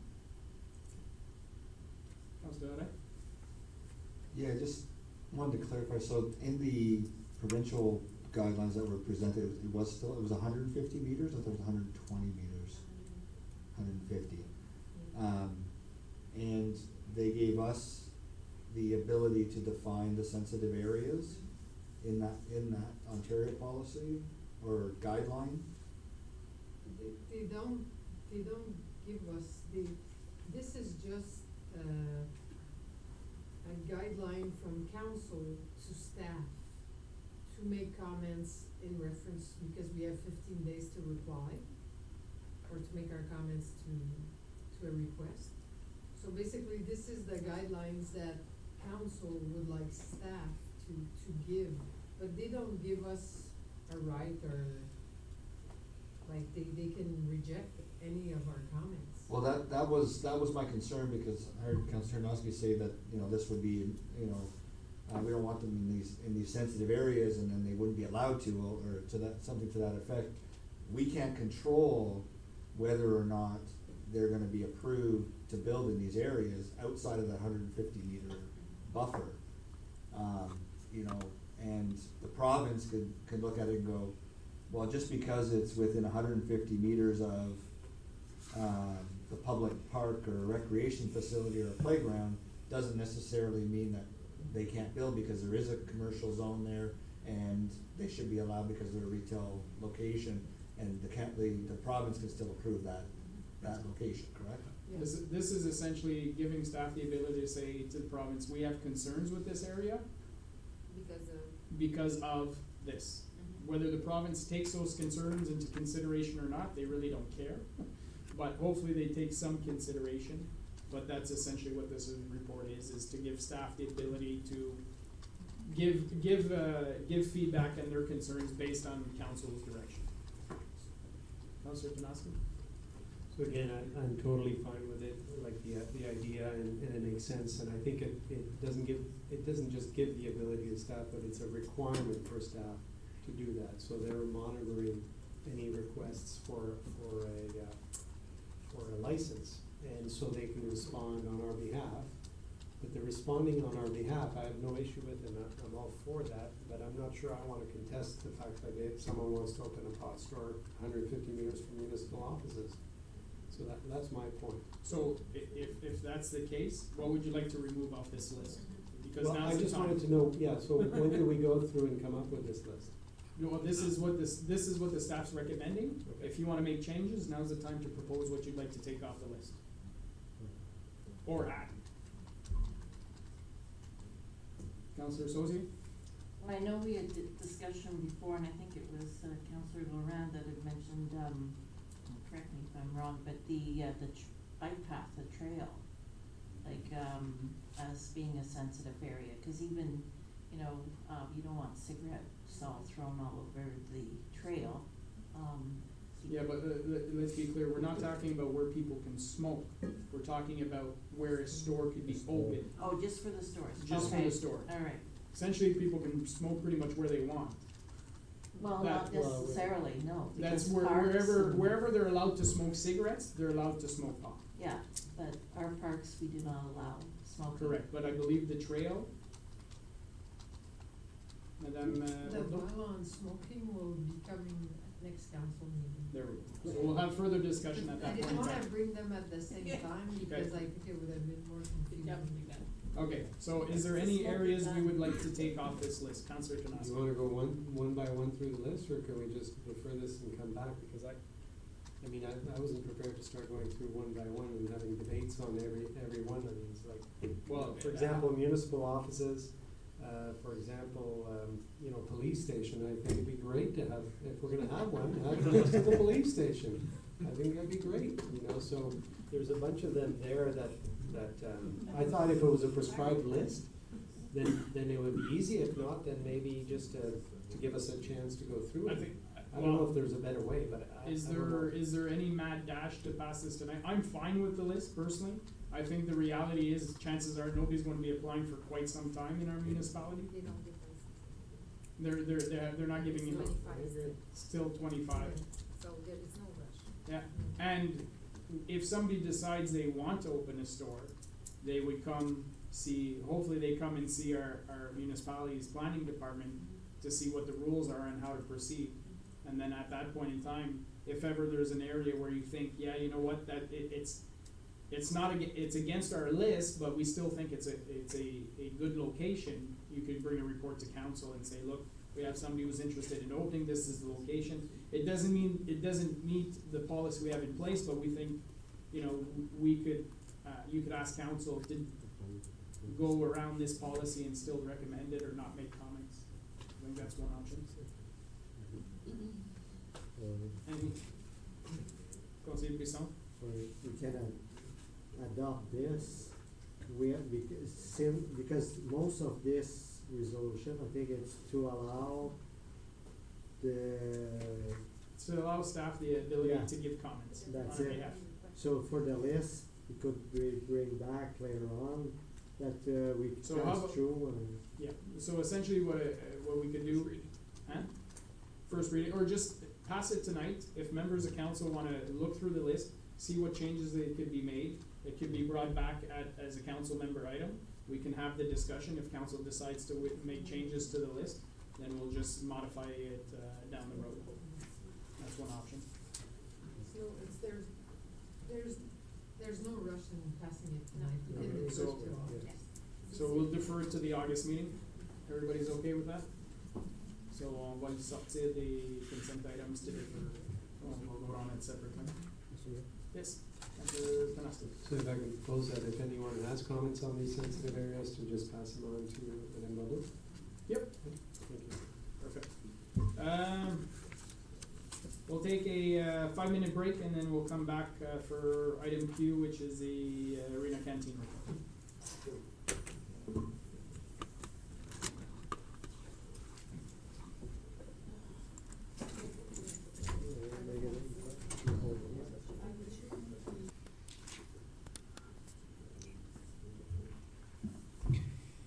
Welcome back, everyone. We'll move on to our next item.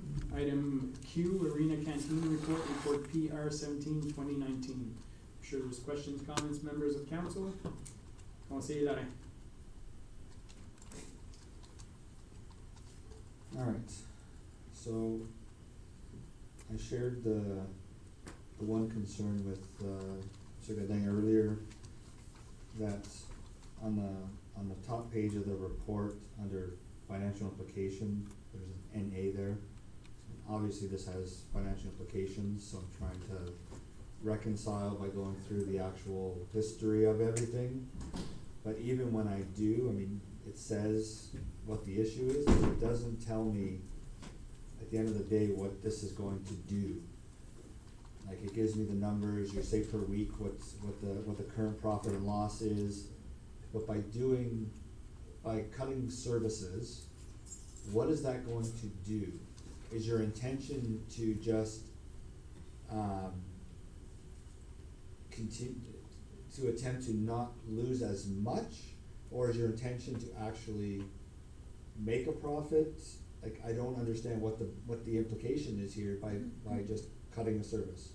So I'd like to know what the financial benefit is going to be for this, cause right now, it's not here. So that's the first comment. The So, second. Let's address that. Yeah. So, Monsieur Leduc, Monsieur Godin, Madame Vital, currently in our arenas, we're losing how much money in the budget this year? Well, up to now, I haven't really checked the amount that we're losing, but I can tell you, for the last 2 years, for sure, we're losing close to $25,000 between both arenas. We're losing more on the Embrun side, unfortunately. Even though it's the arena that is the longest open, the traffic is higher on the Russell side. One thing that we could maybe see is because we have less fast food restaurants on the Russell side. That might be one reason. So essentially, with that comment, I think best case scenario, looking at the report and the numbers, best case scenario is that we break even. That's right. So if you notice, the Russell Arena would be making around $115 net. But when we say net, that's being very optimistic also, because I'm not counting, sorry, the heating, the repair of the equipment, the hydro, I'm not like the salaries, I just put the hourly rate, sorry, not the deductions, source deductions. So that's very, very gross. So by doing this, by cutting the services, we would try to break even. Sorry, so we're not generating profits, we're really offering a service to our residents at this point with the 4 days. So, back to my question, where is that business case that says you're looking to break even? I don't see a business case here that says that. I'm sorry, I'm Well, I think based on the recommendation to drop down to 3 days. 4 days. Or 4 days, sorry, that's essentially what I'm seeing, is that it's going in the direction of breaking even, hopefully. We'd like to try that as option one, instead of saying that we close or we tender out the canteen. We'd like to try that first, the 4 days a week, both sides, both for Russell and Embrun, and come back to council next year, probably around May, to see how well we did. Okay. And we know that 2 fast food famous restaurants are coming in, so we might see another decline in our canteens. Okay. Everybody's hand is up. Councillor Janowski, Councillor Buisson, Councillor Saucier. So I can't dispute the fact that there's been a loss in around $25K a year. That's in the books. But I did have some concerns about the report in terms of the numbers. How do I have days where I have less revenue and a higher expense? Like, that doesn't make sense to me. So if my food cost is in the 30% range, even 50% range if it's bad, then for every dollar I sell, I should have 50 cents of food cost. Why is my food cost $1.25 when I only sell for $1? I don't get that. Well, you're not only talking about your food, you're talking about your staff. You have staff. No, I know, I saw the staff there, but if I looked at the revenues minus food and beverage cost, like the food and beverage cost was going above the revenues, or the way you call income, which makes, which I don't understand. So for example, on the screen right now, we sold for $70, but it cost us 106 in food. Yeah, it's not, doesn't make sense.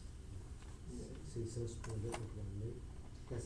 Because right now. So, sorry, so my point being is that if I'm being presented a report that I should buy an idea, and if I can see that those numbers to me are, pardon the expression, but kind of like just put together BS numbers, then I can't make a decision on that kind of report. I just don't feel comfortable with that. It doesn't make sense to me. I'm not sure in regards to, is there wastage in regards? Eh? I don't know. There is waste, yeah, there is waste, because you have to remember that every night when you open your canteen, you have to be ready to serve. So you have to have at least a dozen hot dogs on the roller. You have to have some potatoes cut ready to be fried.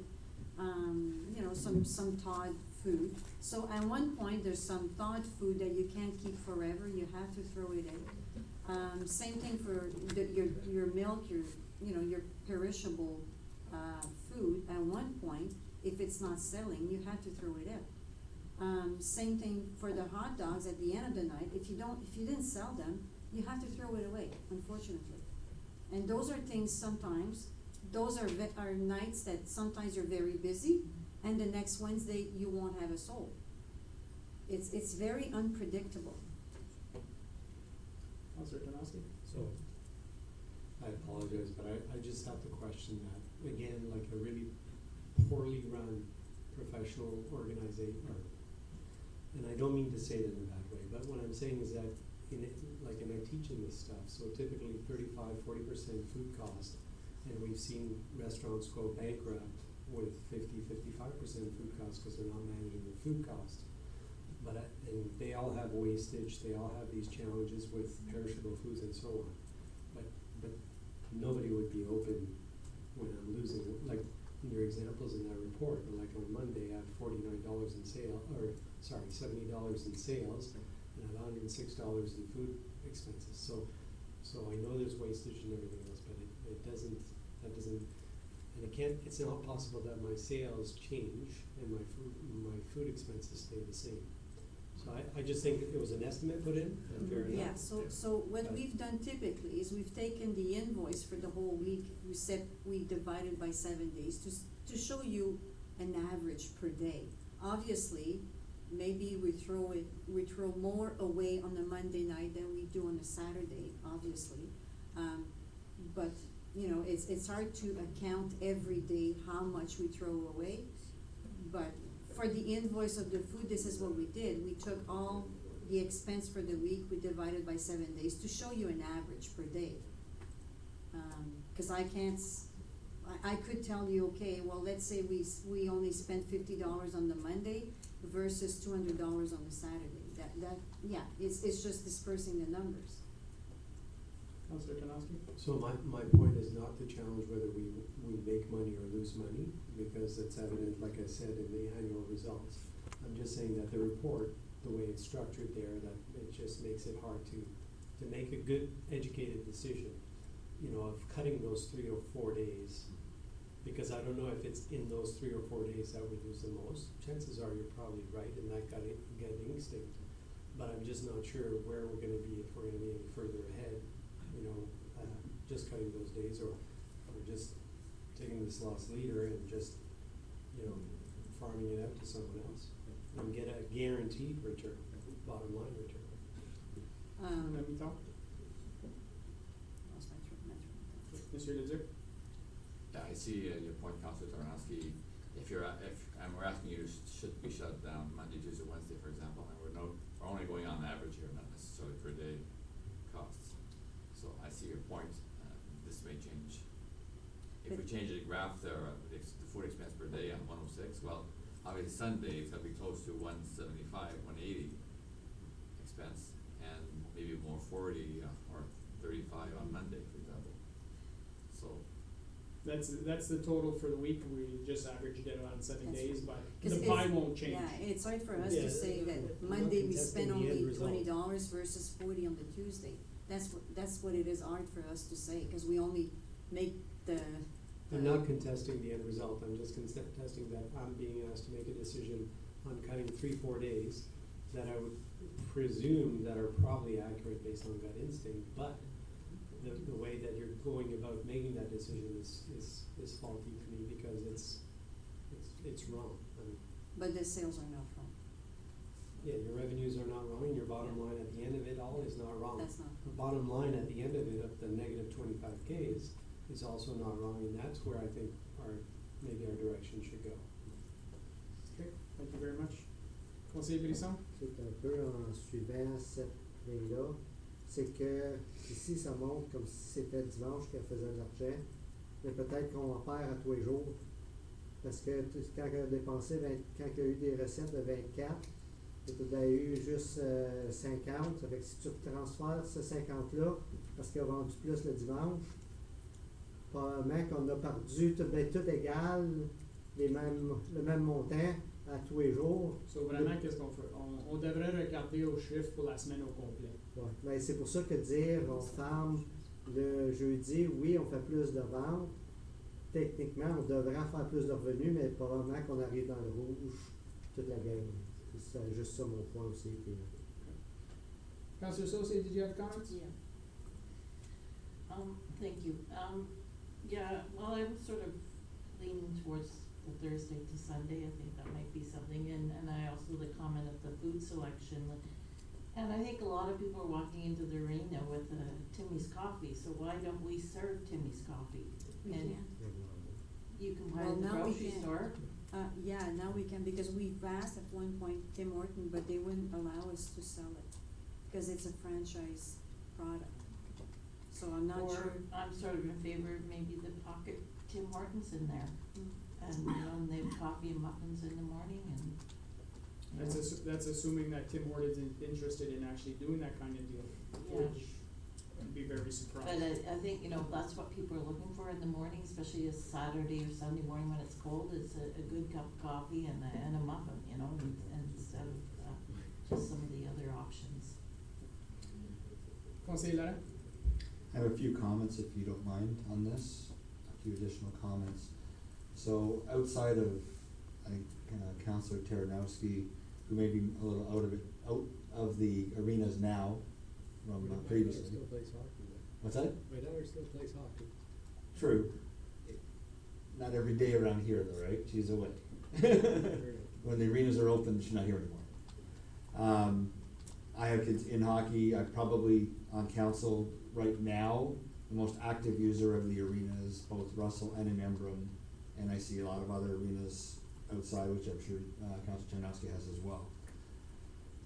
I'm going to be a little critical, and I apologize in advance, Monsieur Lizic, Madame Guittard, but I'm having a very hard time with decisions regarding the arenas, specifically the canteens and the ice, when, I'll be honest, I think the easy way outs have been taken in both scenarios.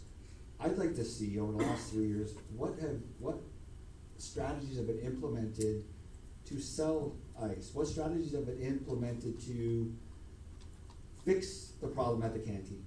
Because if we keep doing the same thing year over year over year and expect a different result, we all know what that means. Nothing changes. I can't tell you how many times I walk into Embrun or the Russell Arena and I see people walking away shaking their head because we don't have gravy for the poutine, we don't have cheese curds for the poutine, we have expired product that we can't sell, and that's in the actual, the pop machine or the pop tray. And, people, I'm just saying that, I understand that we finally brought in a debit machine in February of last year. Near the end of the season, especially in Embrun, minor hockey in Embrun is done by then. The house league, just the competitive teams are after that. The two things that have come up recently to fix issues is, let's increase rates and let's cut services. Well, again, that's the easy way out. What programs have we looked at from booking perspective that can link into our website Just to be clear, we're talking about the canteens, not ice rental rates. But I'm lumping it all together. As, I'm asking the question as far as what has staff done to fix the problem? Rather than just increase ice costs and, cut services. Because to me, again, like I mentioned, I said I was gonna be critical, that's the easy way out. It's always harder to find other options and implement other things than to just say increase and cut. Well, And I think that's what's been done here. I can tell that I've had many discussions with mayors asking how their canteens work. Currently, 2 or 3 of them currently have RFPs right now for private individuals to run it because they're not making money. They're losing money. And in regards, when I hear that we're losing 25,000 a year on our canteens, I would rather take that $25,000, invest it in our parks outside, increase the amount of equipment, as opposed to having a service so we can sell poutine and pogos a few times. But what have we done to fix the problem? Maybe the problem can't be fixed. But have we tried? I think we've been since No, I've been for on 3 council years, for for 10 years, we've been having this discussion. That's exactly the point I just made. And I've We're said doing for the the last- same thing over and over again, expecting a different result. And we're not getting the different result. So then the answer is cut service. Why can't we sell ice? Why can't we sell ice? We have people calling to sell the We're ice. talking about the canteens right now. We're talking about the overall department. No, we're talking about. And it affects everything. This report is about the canteens. So That's the discussion So we're you're having telling right me now. I can't talk about anything else within that saying department let's- because it cuts into the same issue? I'm trying to make a point, and you're not understanding the point I'm The trying point to make. is, if we sold more ice time, there'd be more people to No, go to the that's not the canteen. point I'm making. So what are you making in regards to the canteen? I said we're taking the easy way out. Cut the service. We take the easy way out, increase ice costs. That's the problem I see right now. Why are we not looking at other alternatives? I can get an email sent to me from different places. Sorry, you don't wanna talk about that, we'll talk about that at budget time, in terms of the ice. But in terms of the canteens, I've been hearing year after year after year that there's a problem with the canteen, yet it never gets addressed. The only thing that I've seen is finally having a, interact. And that's it. Like, what other things have been put in? Well- What other strategies? Just out of curiosity, you're the member of council, you just said yourself, that has the most experience at other arenas. What have you seen that could help us improve? I can probably present a lot of different things, but we have staff here that are, a director of the recreation department, that's her job to come up with these ideas and come up with these items to make it profitable. If it hasn't been profitable throughout the entire tenure that she's been director, then why is that? What has been put into place? Probably because, all I can say is that I've been in Embrun multiple years now, close to 20 years. I've seen a lot of changes in our community. I've seen a lot of increased food. You can go to Timmy's in Russell, get a coffee before going to the arena now. You can go to different food places in the municipality. There's a lot more options that people are bringing food from the exterior into the arenas. Now, is one of the options saying no exterior food from the, in our arenas? We've had that discussion. You said you've seen it elsewhere, but honestly, I would rather see vending machines in our arenas with a nice sign that says, here's our local food establishments if you're looking for food. We're encouraging local, people can bring their food into the arena, and we're not losing $25K a year. I see this, and I realistically, I was in my own business for 20 years, and I don't see money being made at the arenas whatsoever. We used to have private industry that were running it, and why did they get out? Because there was no money to be made. So unless I see something that's actually going to balance this, now the recommendation is essentially trying to get as close as possible to break even is there suggestions to make money on it? All- I don't see it. All I'm hearing is excuses, and I'm not hearing any solutions. So, except for cuts the service. I'd like to propose a solution. Councillor Tonoski? So, first of all, most well-run establishments will generate anywhere from 5 to 10% bottom line. And so it's hard to make money in food and beverage. That's why most hotels are out of the restaurant business and they sub it out to professional companies to run their food and beverage because they can do it because that's all they do. And even at that is the challenge. So I agree with Councillor Lorraine that it'd be nice not to cut service, and maybe that is the easy way. So why don't we look at an opportunity to give it to the private sector? And if there is a way to improve service, I know for a fact that if there's a way to make money in this venture, we give it to private service, and they will do what it takes to make money, and because they can't afford not to. So rather than subsidizing it for $25,000 a year. So perhaps that could be an option, is to see if someone would be interested in picking that up as a contract for the township. That would maybe, if there is an issue around service, around availability of product or speed of service or whatever the issue may be, that'll address that, because someone in private business will not let that go if they want to be in business. I'm not sure the demand is there enough for a private company to be interested in that. I think the other comment is offer it to our local organizations. Maybe there's some hockey teams that see this as being able to get some volunteers and open it up and actually make money for the organization. There's that possibility as well. I think though that we keeping it open 3 days a week, to me is not the right option, because it's still not going to solve any of the problems.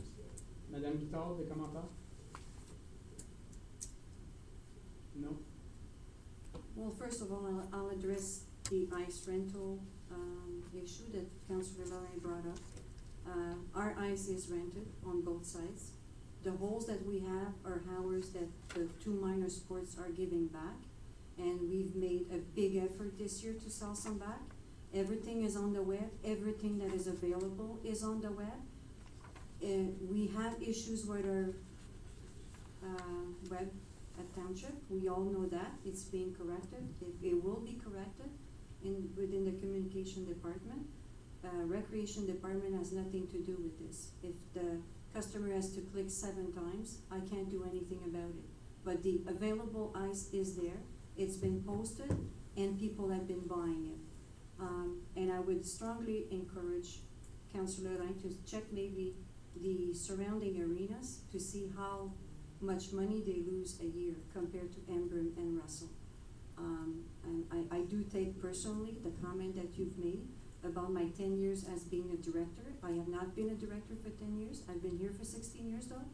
And we've looked into many options into improving the canteen. We've looked into many options to renting the ice, and we take pride in selling our ice.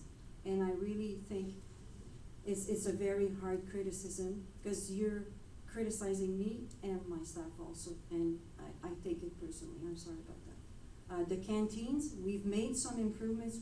2 years ago, the salaries went from $10 to $14 an hour. That's $4 an hour more that we have to pay staff just to make a poutine or a hot dog. We did not increase our prices accordingly because it's a municipal facility, so we don't want to overcharge our residents, because they're already paying for the ice, and we all know that. So we're trying to be very reasonable with our prices. Maybe we should not have been. Maybe we should have charged more. Maybe we should increase the prices. So when I said we will revise the prices, the food selection, those are options that we are trying to think about in improving the canteen services. There's a lot of arenas around here, like Councillor Tonoski said, that don't have their canteens anymore, because it's a big thing now. I'm sorry. So I'm sorry that your perception is that I'm not doing my job and my staff is not doing their job, but believe me, we're trying very hard.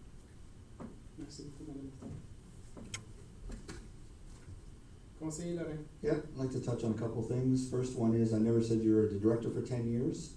That was a comment that I was on council for 10 years, so I never said that. You did say that. Then I apologize, you haven't been the director for 10 years.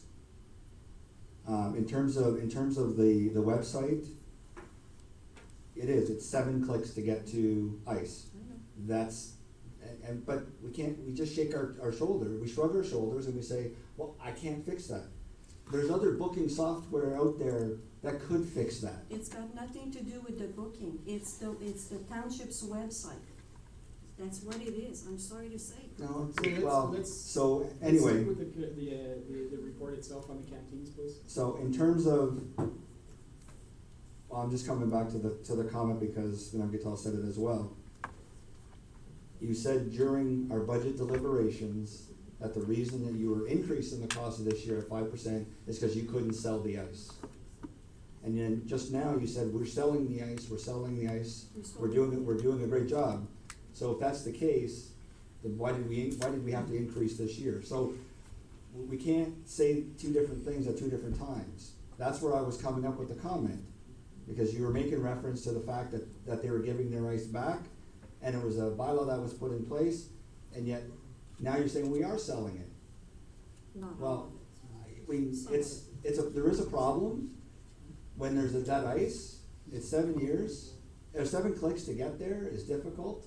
So that's why I made those comments. In terms of the canteens themselves, I guess I would have liked to have seen the recommendations that we go out to private business, whether it's the corner stores or whatever, the restaurants or whatever, to try and see if they want to take it over. Go to the social clubs and see if they want to take it over as fundraisers. Go into minor hockey to see if they wanted to take it over before going with, and I said this, and I'm not going to back up it, going with the easy option of recommending cuts. That's where I have the problem. Had you come out and said, all the other recommendations that you make in there that say other options, I would have expected all of those to have been done prior to asking us to cut services. That's what I would have expected. And that's why it frustrates me that the first thing that comes up when we're saying we're losing money is, well, let's close these nights. Well, no, there are other options that we should explore before cutting a service. That's why I was critical of that and saying it that way. And then, so my last comment is, Monsieur Godin, we threw out the number 25,000 a year. During the budget session, I thought we talked about 4 or 5,000 is still a bad number, but I thought we talked about 4 or 5,000 per arena. And it didn't come up to a 25,000 for the canteens. Thank you, Councilor. So yes, in the 2019 budget, we do have 4,000 budgeted for the Embrun arena and 9,000 for the Russell. For the Russell arena. Vice versa. Well, for the canteens. But if we look at like the last 3 years, it has been between 25 and 30,000 combined if you put them both together. That was? It was. Okay, because I remember I was remembering back to the budget, and I remember the Ford and whatever. I remember seeing 25, so I wanted to make sure that we were throwing around the right number. But that number is true for the actual previous years. Okay, thank you. Madame Guital.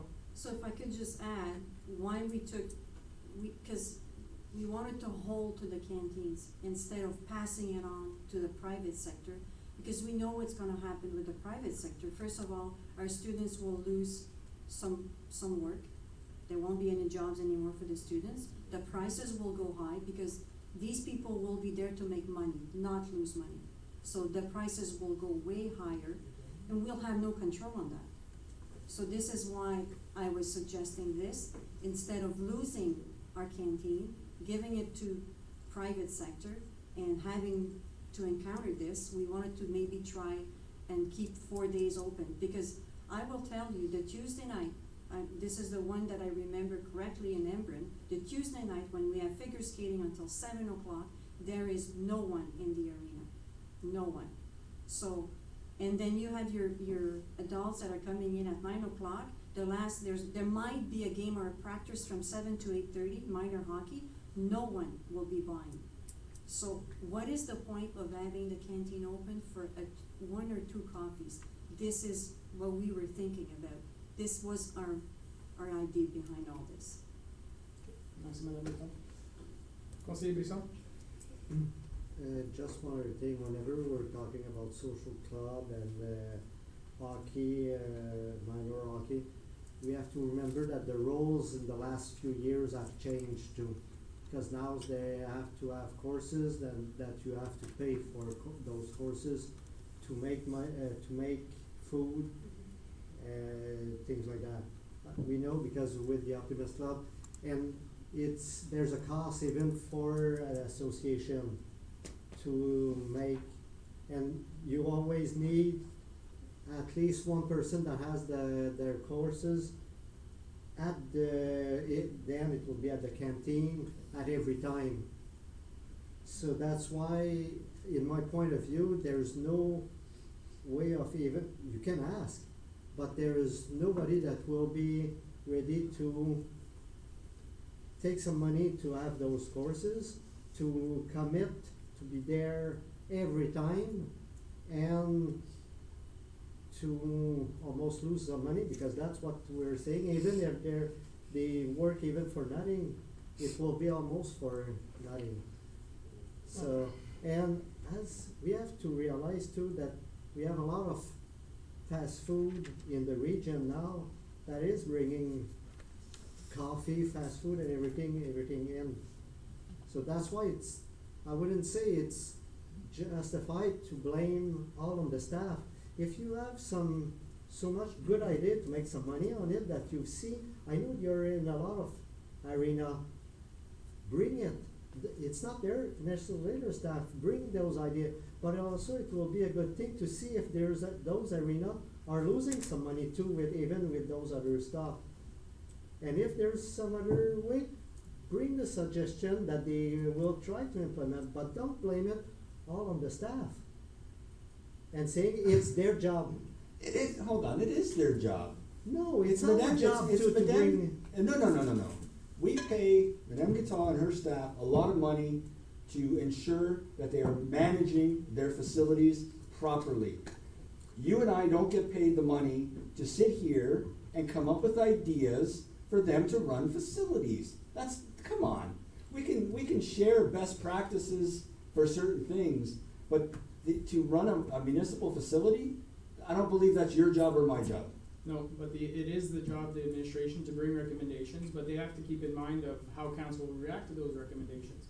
If this was run like a private business, staff would be saying close this, close that, because that's the best move for the municipality as a corporation to do. Council makes those decisions to see where we accept to lose money as a service. That's up to council to make those decisions. Because my recommendation will be to even try to close the one in Embrun. And I don't even see with those numbers, I wouldn't even keep the Thursday. I would keep Friday, Saturday, and Sunday in Russell. That's my point of view of saying. But close the one in Embrun, and if there's some complaint or thing like that, then we can adjust or see. But my point of view is close Embrun and keep Friday, Saturday, and Sunday only in Russell. And that's it. But that's my point of view only. Councillor Sosi? I just want to respectfully remind my colleagues that there is a code of conduct and that we need to be respectful of each other and of staff. Thank you very much, Councillor Sosi. I think, I'll give my last 2 cents. Ideally, the best option would be that we're making money. That's pretty clear that we're not making money. I think the second best option is that we are able to provide this facility to an outside organization, whether it be private or volunteers, who could run it themselves and make money for their organization or a private business. That would be ideal. The reality is I don't think that is possible. That being said, we could always put the tender out there to see if anybody is interested in running these things. We're currently in June. We put out a tender for a month, 6 weeks. That brings us to August. the canteens don't open till when? Late September? Mid-September. Mid-September? So we could technically even put the tender out till the end of August. And at our first council meeting, see if there's actually people who are interested in running these facilities. And if they are, council can have the discussion and go from there. And if there's nobody interested in running these facilities, council has to make a decision whether we reduce the days or we close shop completely. Because I think at the end of the day, if we close shop completely and we go with a vending machine company, they will pay us to have their machines there. So right off the bat, we're going from in the hole to making some profit. Councilor Rai. You just basically proved my point. Why wasn't that the option presented to council and recommendation versus cutting the service being the recommendation? That's what I'm saying. That was the recommendation was to cut the service down. I wholeheartedly agree with what you just said. Exactly. That's exactly what should have been done, in my opinion. So if not just recommending the council to cut services. So if nobody comes forward, are you willing to accept that? Then we have the discussion on whether or not we cut services. I mean, people lost sight of what I was trying to say because of the shock factor that I actually said that I was gonna be critical of the actual process. Councilor Tomasky? The only thing that I would add is that as the director for that department, I think that director is making a recommendation based on the realities, based on the student employees that are there and everything else. And I think that given the circumstance, given the demand rates that are higher on the weekends versus the weekdays, I think the recommendation makes sense to get from that. And the fact that we discuss the recommendation, that's part of the process, so that we come up with something better. So I'm not gonna be critical at the director coming out with a recommendation, which quite frankly, if I was working for her in that department, I'd be happy with, and I think is kind of the best situational recommendation to give as a director of that department. But this is the beauty of our process, is that we go through and come up with the alternate recommendations, and then we act on them or make decisions on them. So I think that this is just part of the process. I don't think that the recommendation's wrong. I think it makes sense, and I would have not expected anything different from the director of that department, for the record. Thank you very much, Councilor Kanowski. So at this point in time, this will be a separate item. I'm assuming. We'll move on to the next item. Item R, Community Grants Report PR 18-2019. Council receives report PR 18-2019 dated June 17th, 2019, and approves the following departments' recommendations for community grants donations in 2019 to the following group. 1, to approve an in-kind grant in the amount of $618 to Friends for Life for the rental of the Embrun Community Center for the Health and Wellness Day on October 19, 2019. 2, to approve an in-kind grant in the amount of $824 to Second Russell Scouting for the rental of the Marionville Community Center for the Ho-Ho event from August 8th to August 11, 2019. According to community grants and contribution guidelines, the above requests meet our requirements for funding. Questions, comments, members of council? No? What's a Ho-Ho event? I'm assuming it's some kind of Christmas thing, but no, not even? No, it's an exchange with UK Scouts. So there's 26 UK Scouts that are coming down, and it's an exchange, so we're letting them use the hall to sleep and use the Oh, nice. Interesting. Good.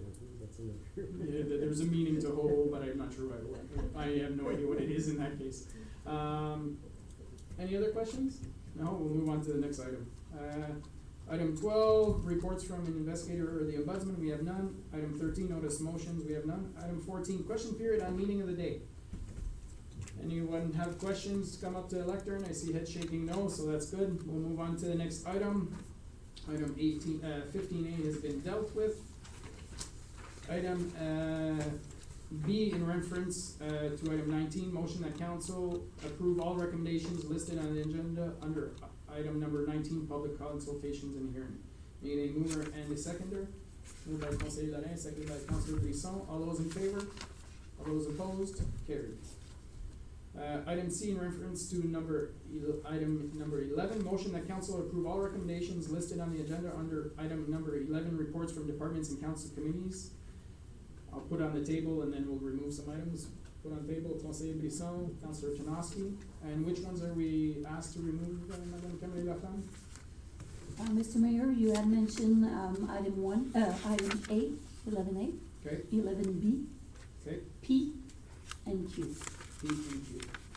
Okay, so I need a mover and a seconder to remove those 4 items. Moved by Councillor Saucier, seconded by Conseiller Brisson to remove those 4 items. All those in favor? All those opposed? Carried. So now we're voting to approve everything except those 4 items. All those in favor? All those against? Carried. So now we will go back to item A. A was the cycling plan? Just to Oh. approve. I always say so. So the council receives report PR 19/2019 for information dated June 17th, 2019. We'll put on the table, then we'll make the amendment. Moved by Conseiller Brisson, seconded by Councillor Chinoski. An amendment to Conseiller Brisson, to add and to approve. That the council receive and approve report of. C'est correct ça, Madame Guiton? To receive and, receives and approves report PR 19/2019.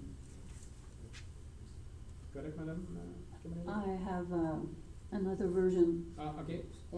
Just to make sure, because it's for the cycling plan, Plan. so we wanna make sure. I would say, and approves the Russell Township cycling plan, presentation by Morrison Hirschfield, dated June 17, 2019.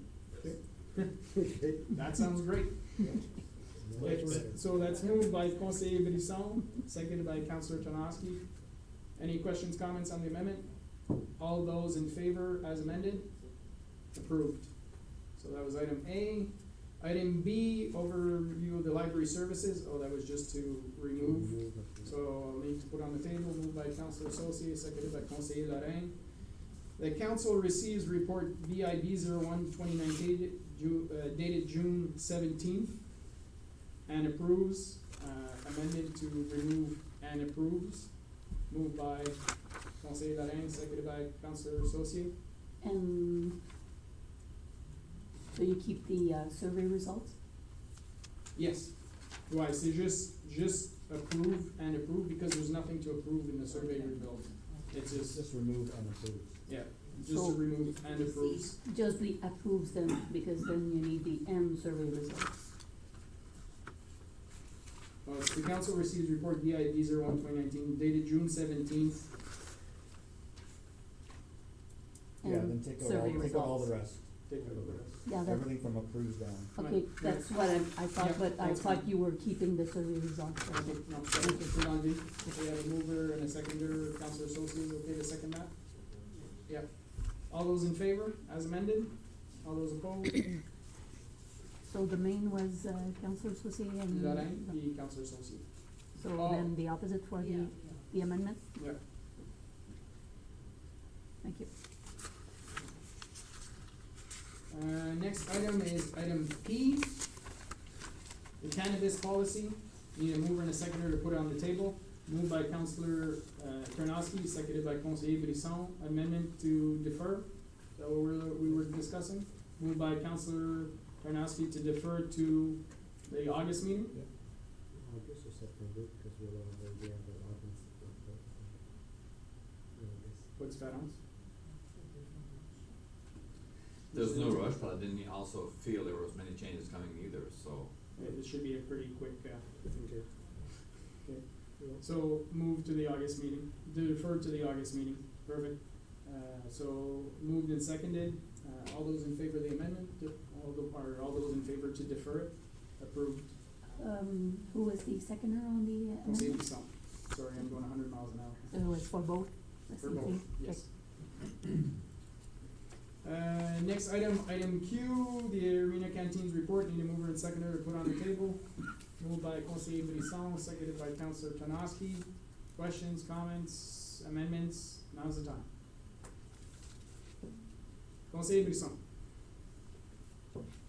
Like as I did mention, for myself, I think we can even close Embrun canteen, and we can offer, or, no, what we'll do, I had suggested that yeah, we go to tender. an RFP, request for proposals of those groups that might be interested. And then staff come back with the results at the premier meeting de septembre. Ça va mieux? Monsieur Leduc, Madame Guittard? The issue with that, Mr. Mayor, I think Councilor Tarnowski raised it, we're gonna have to hire students to work in the shop. So if we're only starting to hire people at the first week of September for mid-September opening, then we'll be stuck with this. So I find that late to start finding staff to work the week after. It's not always obvious to find staff. There's some returning, but will there be enough? It's a different question. So I'm concerned with the date. So do we have enough time for an RFP to come back at the August meeting? We're talking almost 8 weeks. Monsieur Leduc?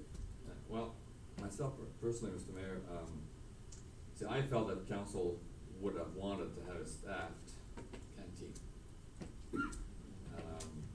That's why I kind of directed also Mrs. Guittard to go in that direction when she was presenting the report.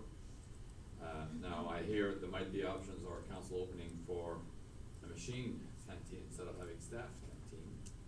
Then it changes the process. And then the RFP, that would be a waste of time if council is open to go to an automated or machine servicing canteen kind of thing. So I would say if that's the case, and if council wants to go there, then why waste 3 weeks, 6 weeks, and then we'll have an RFP?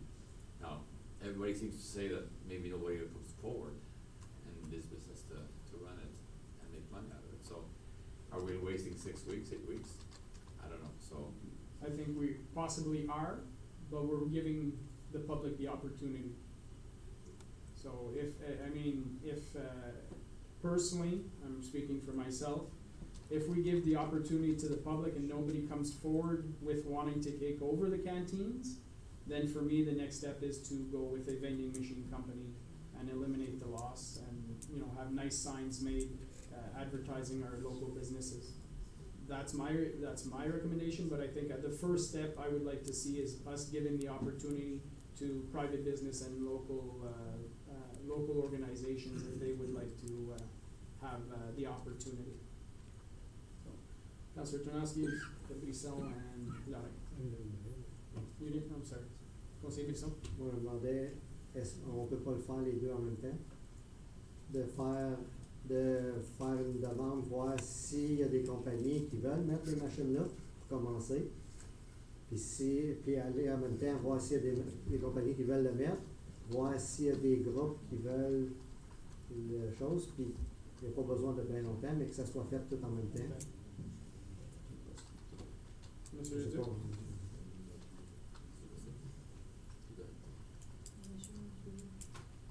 De faire la demande en même temps. Je pense que ça fait du sens, dans le sens qu'on met au conseil les options. Vous voyez les revenus potentiels et qui est intéressé ou non. Donc, si au mois d'août, on n'a pas reçu rien, ni que les machines, sur les fournisseurs de machines, on dit non, on n'en veut pas dans les arénas, puis qu'on n'a aucun groupe, ben on prendra une autre décision, puis on perd pas de temps. Si c'était la direction, c'est possible. Madame Guittard, commentaire? The only thing that I'm a bit worried is if we have a tender and this person takes over the canteen, are we gonna make it mandatory that he or she will be open for 7 days a week? That's my worry, because, we do have another tender at the Dome, and, there's hard times. Yep. I'll be honest, and she had to rework her hours, and we have about 1,500 people walking there, it's a very high traffic to Dome, and it's very hard, she's struggling. Just out of curiosity, And she makes excellent food. is the traffic much higher at the Dome than it is the arenas? It depends on the days, like at the arenas during weekends, it's very busy because you have games, so you have outdoor, teams coming in, so that generates more traffic. But like in a weeknight, when you only have a practice, and let's say like for the figure skating night, it's very quiet. So I would say no, that night is more quiet than a day at the Dome. No, but you're talking about how the dome has very high traffic, Mhm. and even in private Yeah. industry is struggling Yeah. with the restaurant of the dome. Yeah, it's right. It's right. Okay, Councillor Tanowski and Councillor Larin. So I like what Councillor Brisson suggested, that we kind of shop both options as available. And within the terms of reference for a private entity taking over the contract, we could put parameters and see if the interest shifts. So if we say it has to be open 7 days versus giving them an opportunity to be open 30 hours a week, whatever it is, see if there is a difference in value. But I know as a private entity that knows anything in that business, I'm not gonna wanna be open when it's not busy. I mean, and very quickly they'll look at schedules and make decisions. And so I'm all for services, and I want the services to be available, but it has to be logical. So One of the RFPs I saw for a municipality, they actually had an RFP and asking for the proponent to propose something, and with that they advertise what the ice time is sold for that block of time. So somebody can look, as you mentioned, look at the schedule, this is what the week looks like, based on that, this is how I'm going to make my proposal. And that way, it doesn't limit anybody. Yeah, it doesn't limit anybody, maybe some people have some innovative ideas on how to make this thing work, and Because that's what we do with the dome. She looks at her schedule, because obviously the fall, the winter, and the summer schedule changes. So she takes a look, she reworks her hours, she has no choice. makes sense. I'll say that. Good, so, just trying to figure out how to word this, that council gives If directions. you look at the the other recommendations on the bottom, if you scroll that up, they're all there. That's the French one. So recommendation item 2, offer to community groups and the option to run the canteen. We have to add the option of looking at vending machine companies. So maybe it's to adjust, let's see, just wanna make sure we word this in the right way. The council receives report PR 17/2019 dated June 17, 2019, and approves the following department's recommendation. Item number 2, as listed in the report For both arenas. for both arenas. As well as simultaneously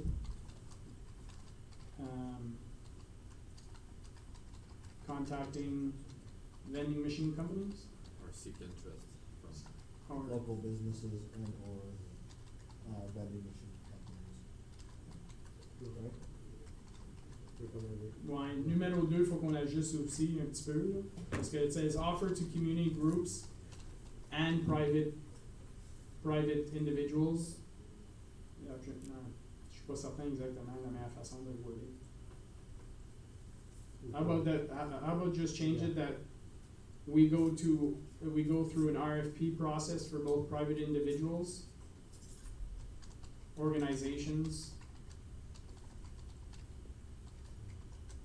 and simultaneously seek interest from vending machine companies. Recommendations in August? Would have to be.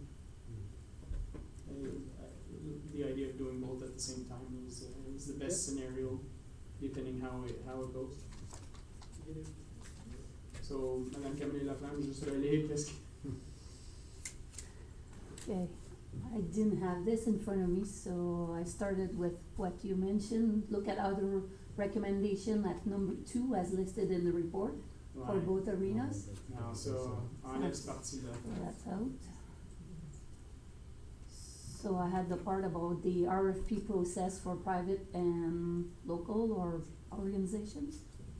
You want local or Organization community? RFP process to offer canteen services to private individuals and community groups.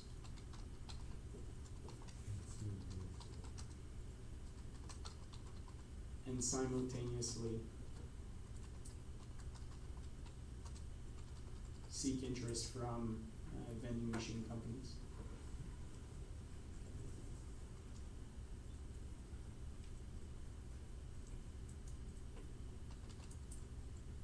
Okay.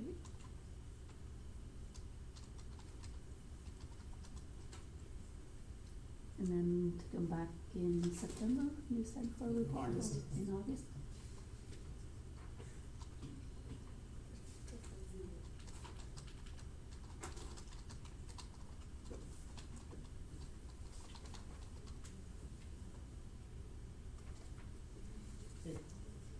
So, ça c'était proposé par le conseiller Brisson,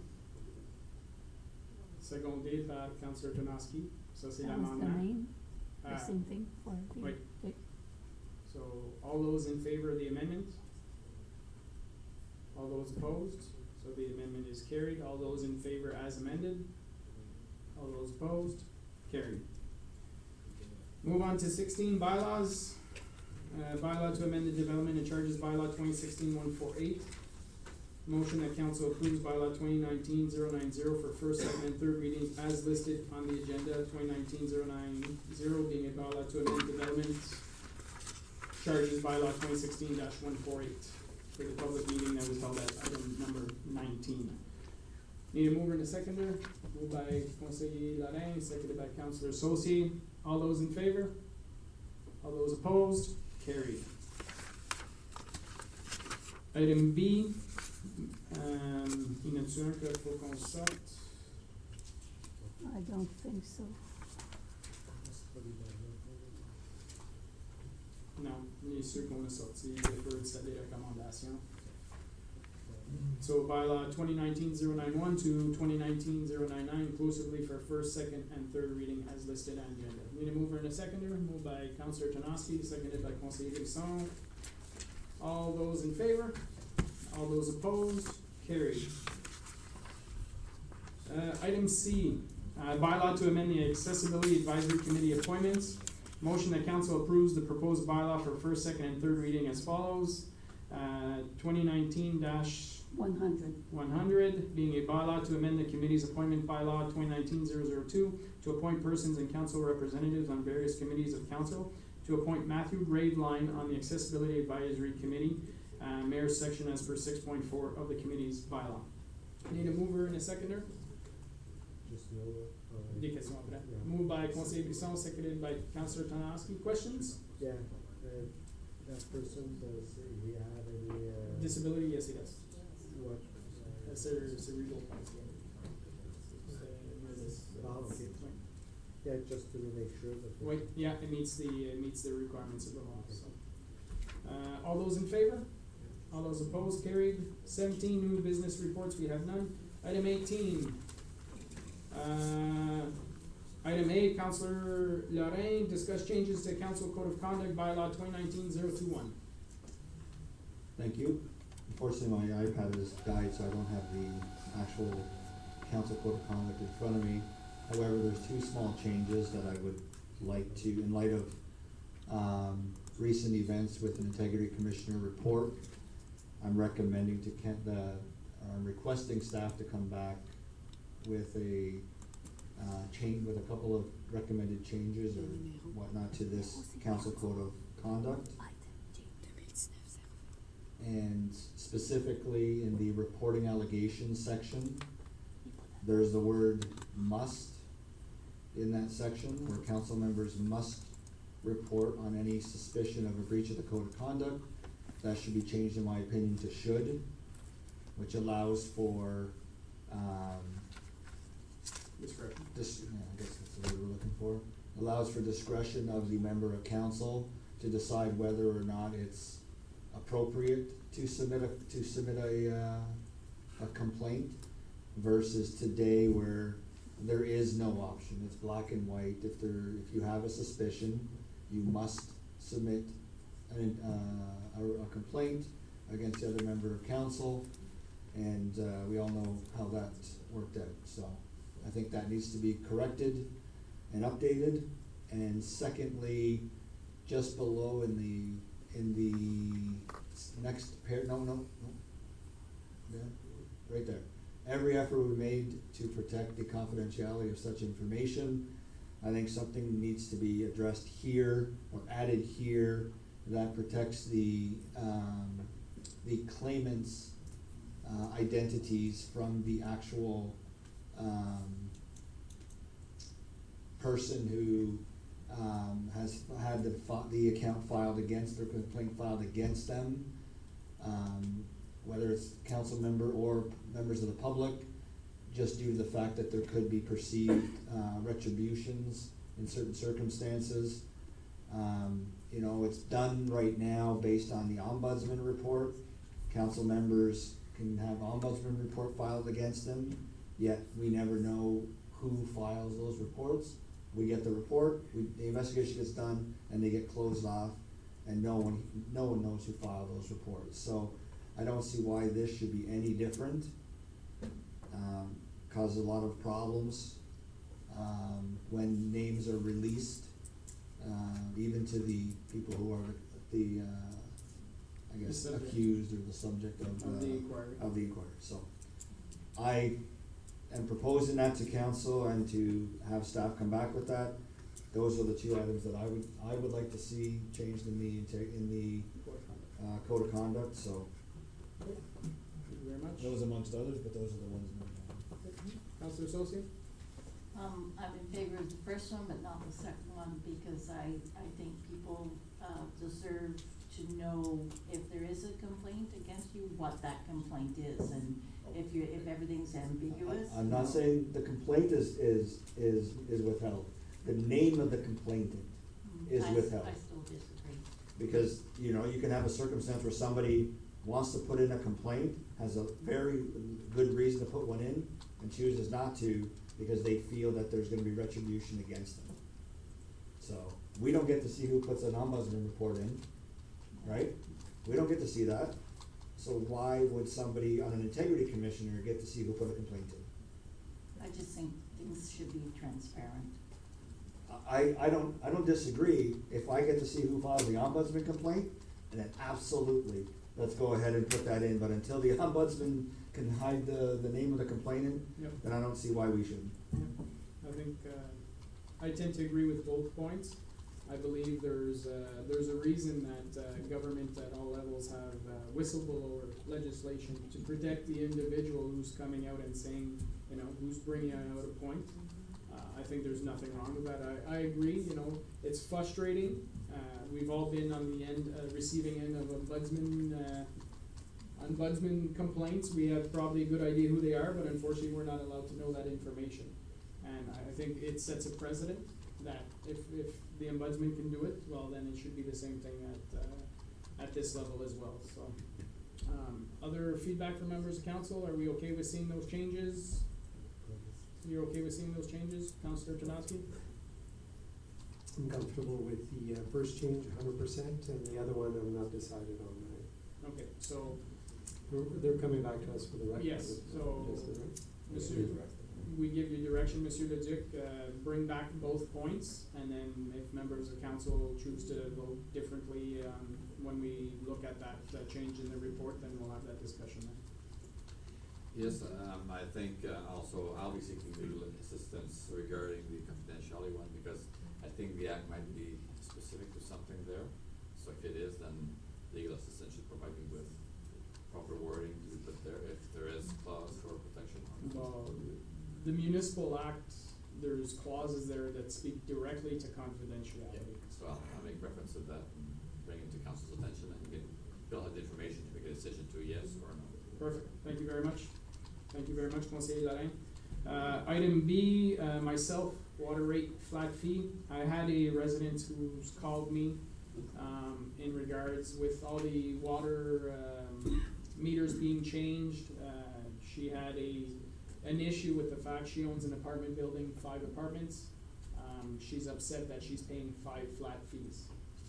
I informed her that I'd be willing to bring it up to council to see if there's any willingness of council to look at that. I'm not sure if the administration has had the chance. I mentioned today that, you know, if we decided, she feels consumption rate is not a problem, but paying 5 flat rates she thinks is excessive. I wanted to know what would be the impact if we decided to go to, you know, every building that has a pipe going to it is only paying 1 flat fee. What would be the impact, Monsieur Leduc, Monsieur Godin?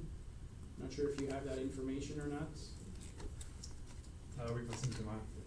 So yeah, basically what we did is basically just pulled out all the properties that had multiple units in them and compared it. They would only be paying 1 flat fee versus the multitude of flat fees that they're paying. And it represents a lot, like if we were to go that direction, it would represent a loss of revenue of about $360,000 for the water department. Okay. Or water and sewer combined, sorry. Yeah.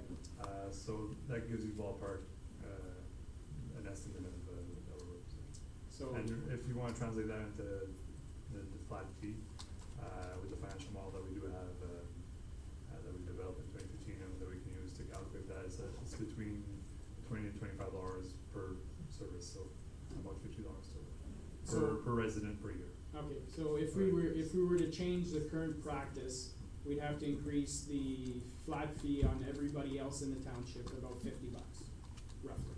Essentially, that's what that Okay, so just to have some numbers, just to get feedback of council, is it something they wanna entertain? Don't say that, eh? Question that I have is 1 unit of water equal to 1 flat rate? Because you could have residences that have a apartment underneath where they're getting an extra 0.65, so are they paying 1.65 of the flat rate, or are they paying 1 flat rate? Because that brings into a whole other additional amounts. So the calculation for the flat rate isn't based on that same ratio that we use for development charges and stuff like that. I mean, for the consumption, it's based on years, so it's the usage and what. Yeah. The actual flat fees, and I think the initial calculation at the end of the day is probably based on that, but it's, there's different rates for apartment, for single homes, and for in-law suites and stuff like that.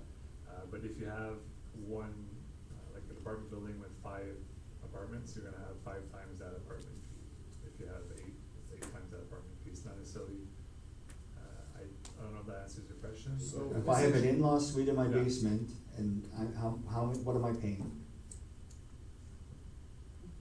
Is it 1.6? Well, you'll pay the regular, like, single home fee plus the in-law suite fee for chicken. So then that takes this, then that would fall under the same category, would it not? Well, the residential fee is larger than the apartment fee, correct? That's correct. But if you have 5, that person is looking essentially to say, well, I have 1 pipe coming into my house, I wanna pay the 1 fee, as opposed to paying, But I still have 1 pipe going into the house, That's it. Yep. and I'm paying a fee and a half. yeah, Yeah, that's so, Yeah. I'm just, the resident asked me to I just bring want it a up. clarification Yeah. on how we Yeah. calculate, cause we talk about 300,000, or 380,000. So essentially, if somebody has a legal apartment, they are being charged for that legal apartment or in-law suite or whatever the case is. Right, so that then opens it up for a larger dollar amount than just multi-residential. Correct. Any other questions? Yeah. Okay, any desire of council to have more information brought back on this subject? Right? You would like to see more information? Anybody else like to see more information? No, so there's not enough support at the council table to move forward with this. Okay. Next item, C for myself, Bill 107. Bill 107 was passed last week in regards to off-road vehicles. There was a bunch of changes for the Highway Traffic Act.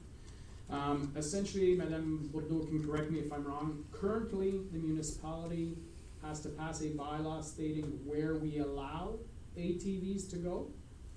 Now it's been flipped. The municipality would have to put a bylaw in place where we say where we don't want ATVs. So it's very similar to snowmobiles currently. So essentially, right now, ATVs can go anywhere on municipal roads. not county roads because it specifies municipal roads. I don't know if it's a mistake and they'll catch it later down the road, because when you have single tier, it's municipal, all roads are municipal, but, so, it's just to make council aware, if we start seeing ATVs driving everywhere, they're legal. So I'm not sure if council wants to look at putting something in place to say, no, they're not allowed. If that's the direction we give to administration, or we sit back and say, wait and see approach, that if we start seeing then it becomes a problem, then we'll go that route. Councillor Donosky? Just to clarify, those ATVs need to be legal, licensed, insured, and so on, right? Yes. So technically, if they go into an accident, hit someone or anything, there is insurance that's covering. Like You can't guarantee insurance. Can't guarantee, but it's like No, I anybody know, driving like a any car. other vehicle, but, Yeah. but they're under the law, they should have. Yes. And they could be pulled over at any time to be checked and so on. Yeah, okay. So I don't know if we just wanna, I'm just letting you know if we wanna leave it the way it is, and that if we see there's a problem, then it can be addressed by council. If not, then if people, if people are making comments and asking council, why is there ATVs driving down the street? Well, the province changed the laws that permitted them to be able to do so. Councillor Associate? So if we see that, we contact you to, because there is one that rips down my street all the time. Well, right now, he's allowed. He wasn't before, they've just changed the rules, now he's allowed to. Yeah, that's it. He's allowed. Oh, well, he was old, he's been doing it for years. Now he's allowed to do it. Yeah, and then goes up ED like, crazy. Yeah, so now they're allowed to. If council wanted to put something in place to say they're not allowed to, that's essentially on our backs now. We have to make that call if we But want. down residential roads is permitted, like, at high speeds. Well, he's Right. still supposed to follow Speed the rules of the limits. road. Yeah. So, Yeah, Yeah. so we still would contact bylaw if we saw. OPP, it's a highway traffic act. Conseiller Brisson? Moi, j'ai pas de problème dessus. On l'alloue déjà pour les skidoo. Le peu qu'il va y avoir de plus, j'ai aucun problème avec ça. Perfect, leave it as is, and if we start seeing some issues, we'll hear about it, and then we can address if need be. Okay, item D, conseiller Brisson, Parc Nokomis. Oui, c'est juste pour essayer de faire clarifier, parce que comme c'est là, c'est le parc Nokomis appartient aux Comtés-Unis, c'est vous autres qui payent South Nation pour en prendre soin. Et ça fait que ça soit que les Comtés-Unis nous remettent l'ownership du parc Nokomis si on paye pour l'entretien, ou que eux autres en gardent l'ownership mais qui prennent le bill pour l'entretien, qui fassent l'entretien, parce que c'est un parc qui est très utilisé, puis il y a de l'argent à remettre dedans aussi, parce que la piste, il y a de l'entretien à faire. So, je peux te donner, au niveau des Comtés-Unis, j'ai eu la discussion avec Louis Perregaud pour le directeur. Okay. J'ai demandé qu'ils mettent, quand on va avoir des discussions budgétaires, que j'aimerais ça qu'eux autres, ils commencent à payer pour. Évidemment, faut que les autres maires soient d'accord. Du niveau des Comtés-Unis, de l'administration, their thought process is there's no money to invest in the park. La Rose Forest, they spend enough money on La Rose Forest, which is right next door, that if residents wants to go in the park, they should go to La Rose Forest. They don't see the point in investing in Parc Nokomis. That's why originally the township started paying, because the counties didn't want to pay. So, I can ask at budget time whether, if it's a minimal cost, if the counties are willing to accept that, if the mayors are willing to accept that. But like I say, the administrator's point of view is like, if people wanna use a park, there's Lados Forest right next door, that's the whole point of them spending hundreds of $1,000s in Lados Forest. If not, they suggest that if we always have the option to continue paying if we so choose. But that's just... Ça nous appartient pas, mais Oh, je comprends totalement. C'est nous En autres tout qui cas, payons c'est- pour, Ouais, puis c'est- on n'appartient pas. And I've had that discussion, and essentially I was told that the whole reason is that Russell Township started paying, I believe it was during the time of Mayor Ken Hill, they started paying because the counties didn't want to put that money into the park. And Russell Township decided to invest at that point in time. So hopefully I'm successful in switching it back to them. Save, I think it's $5,000. $2,500. Oh, 2,500, I thought you were saying 25,000, that was going to be a heck of an argument. OK, 2,500, so, à ce point-ci, je m'en fais la demande au niveau des comtés, je pense qu'à 2,500, ça devrait pas être un problème. OK, parfait. Merci beaucoup. Ça c'est fait. Ça c'est fait. Item 19 c'est déjà fait. We're moving to closed session, item 20, pursuant to section 2392, 3 and 3.1 of Municipal Act 2001. Motion to move into closed session meeting at the hour of 9:54 p.m. to address matters relating to sections 239 of Municipal Act 2001, SO 2001, Chapter 25, consider matters relating to 1. Court case under section E, litigation or potential litigation, including matters before administrative tribunals affecting the municipality or local board, and section F, advice that is subject to solicitor-client privilege, including communications necessary for that purpose. Item 2, proposed or pending acquisition land in the Embrun Commercial Park. Under section 2C, a proposed or pending acquisition of disposition land by the municipality or local board. Item 3, update on proposed or pending acquisition of disposition land in Embrun. Under section 2C, proposed or pending acquisition of disposition land by the municipality or local board. Need a mover and a seconder? Moved by Conseiller Lorrain, seconded by Councilor Tomasky. All those in favor? All those opposed? Carried. We are now in closed session.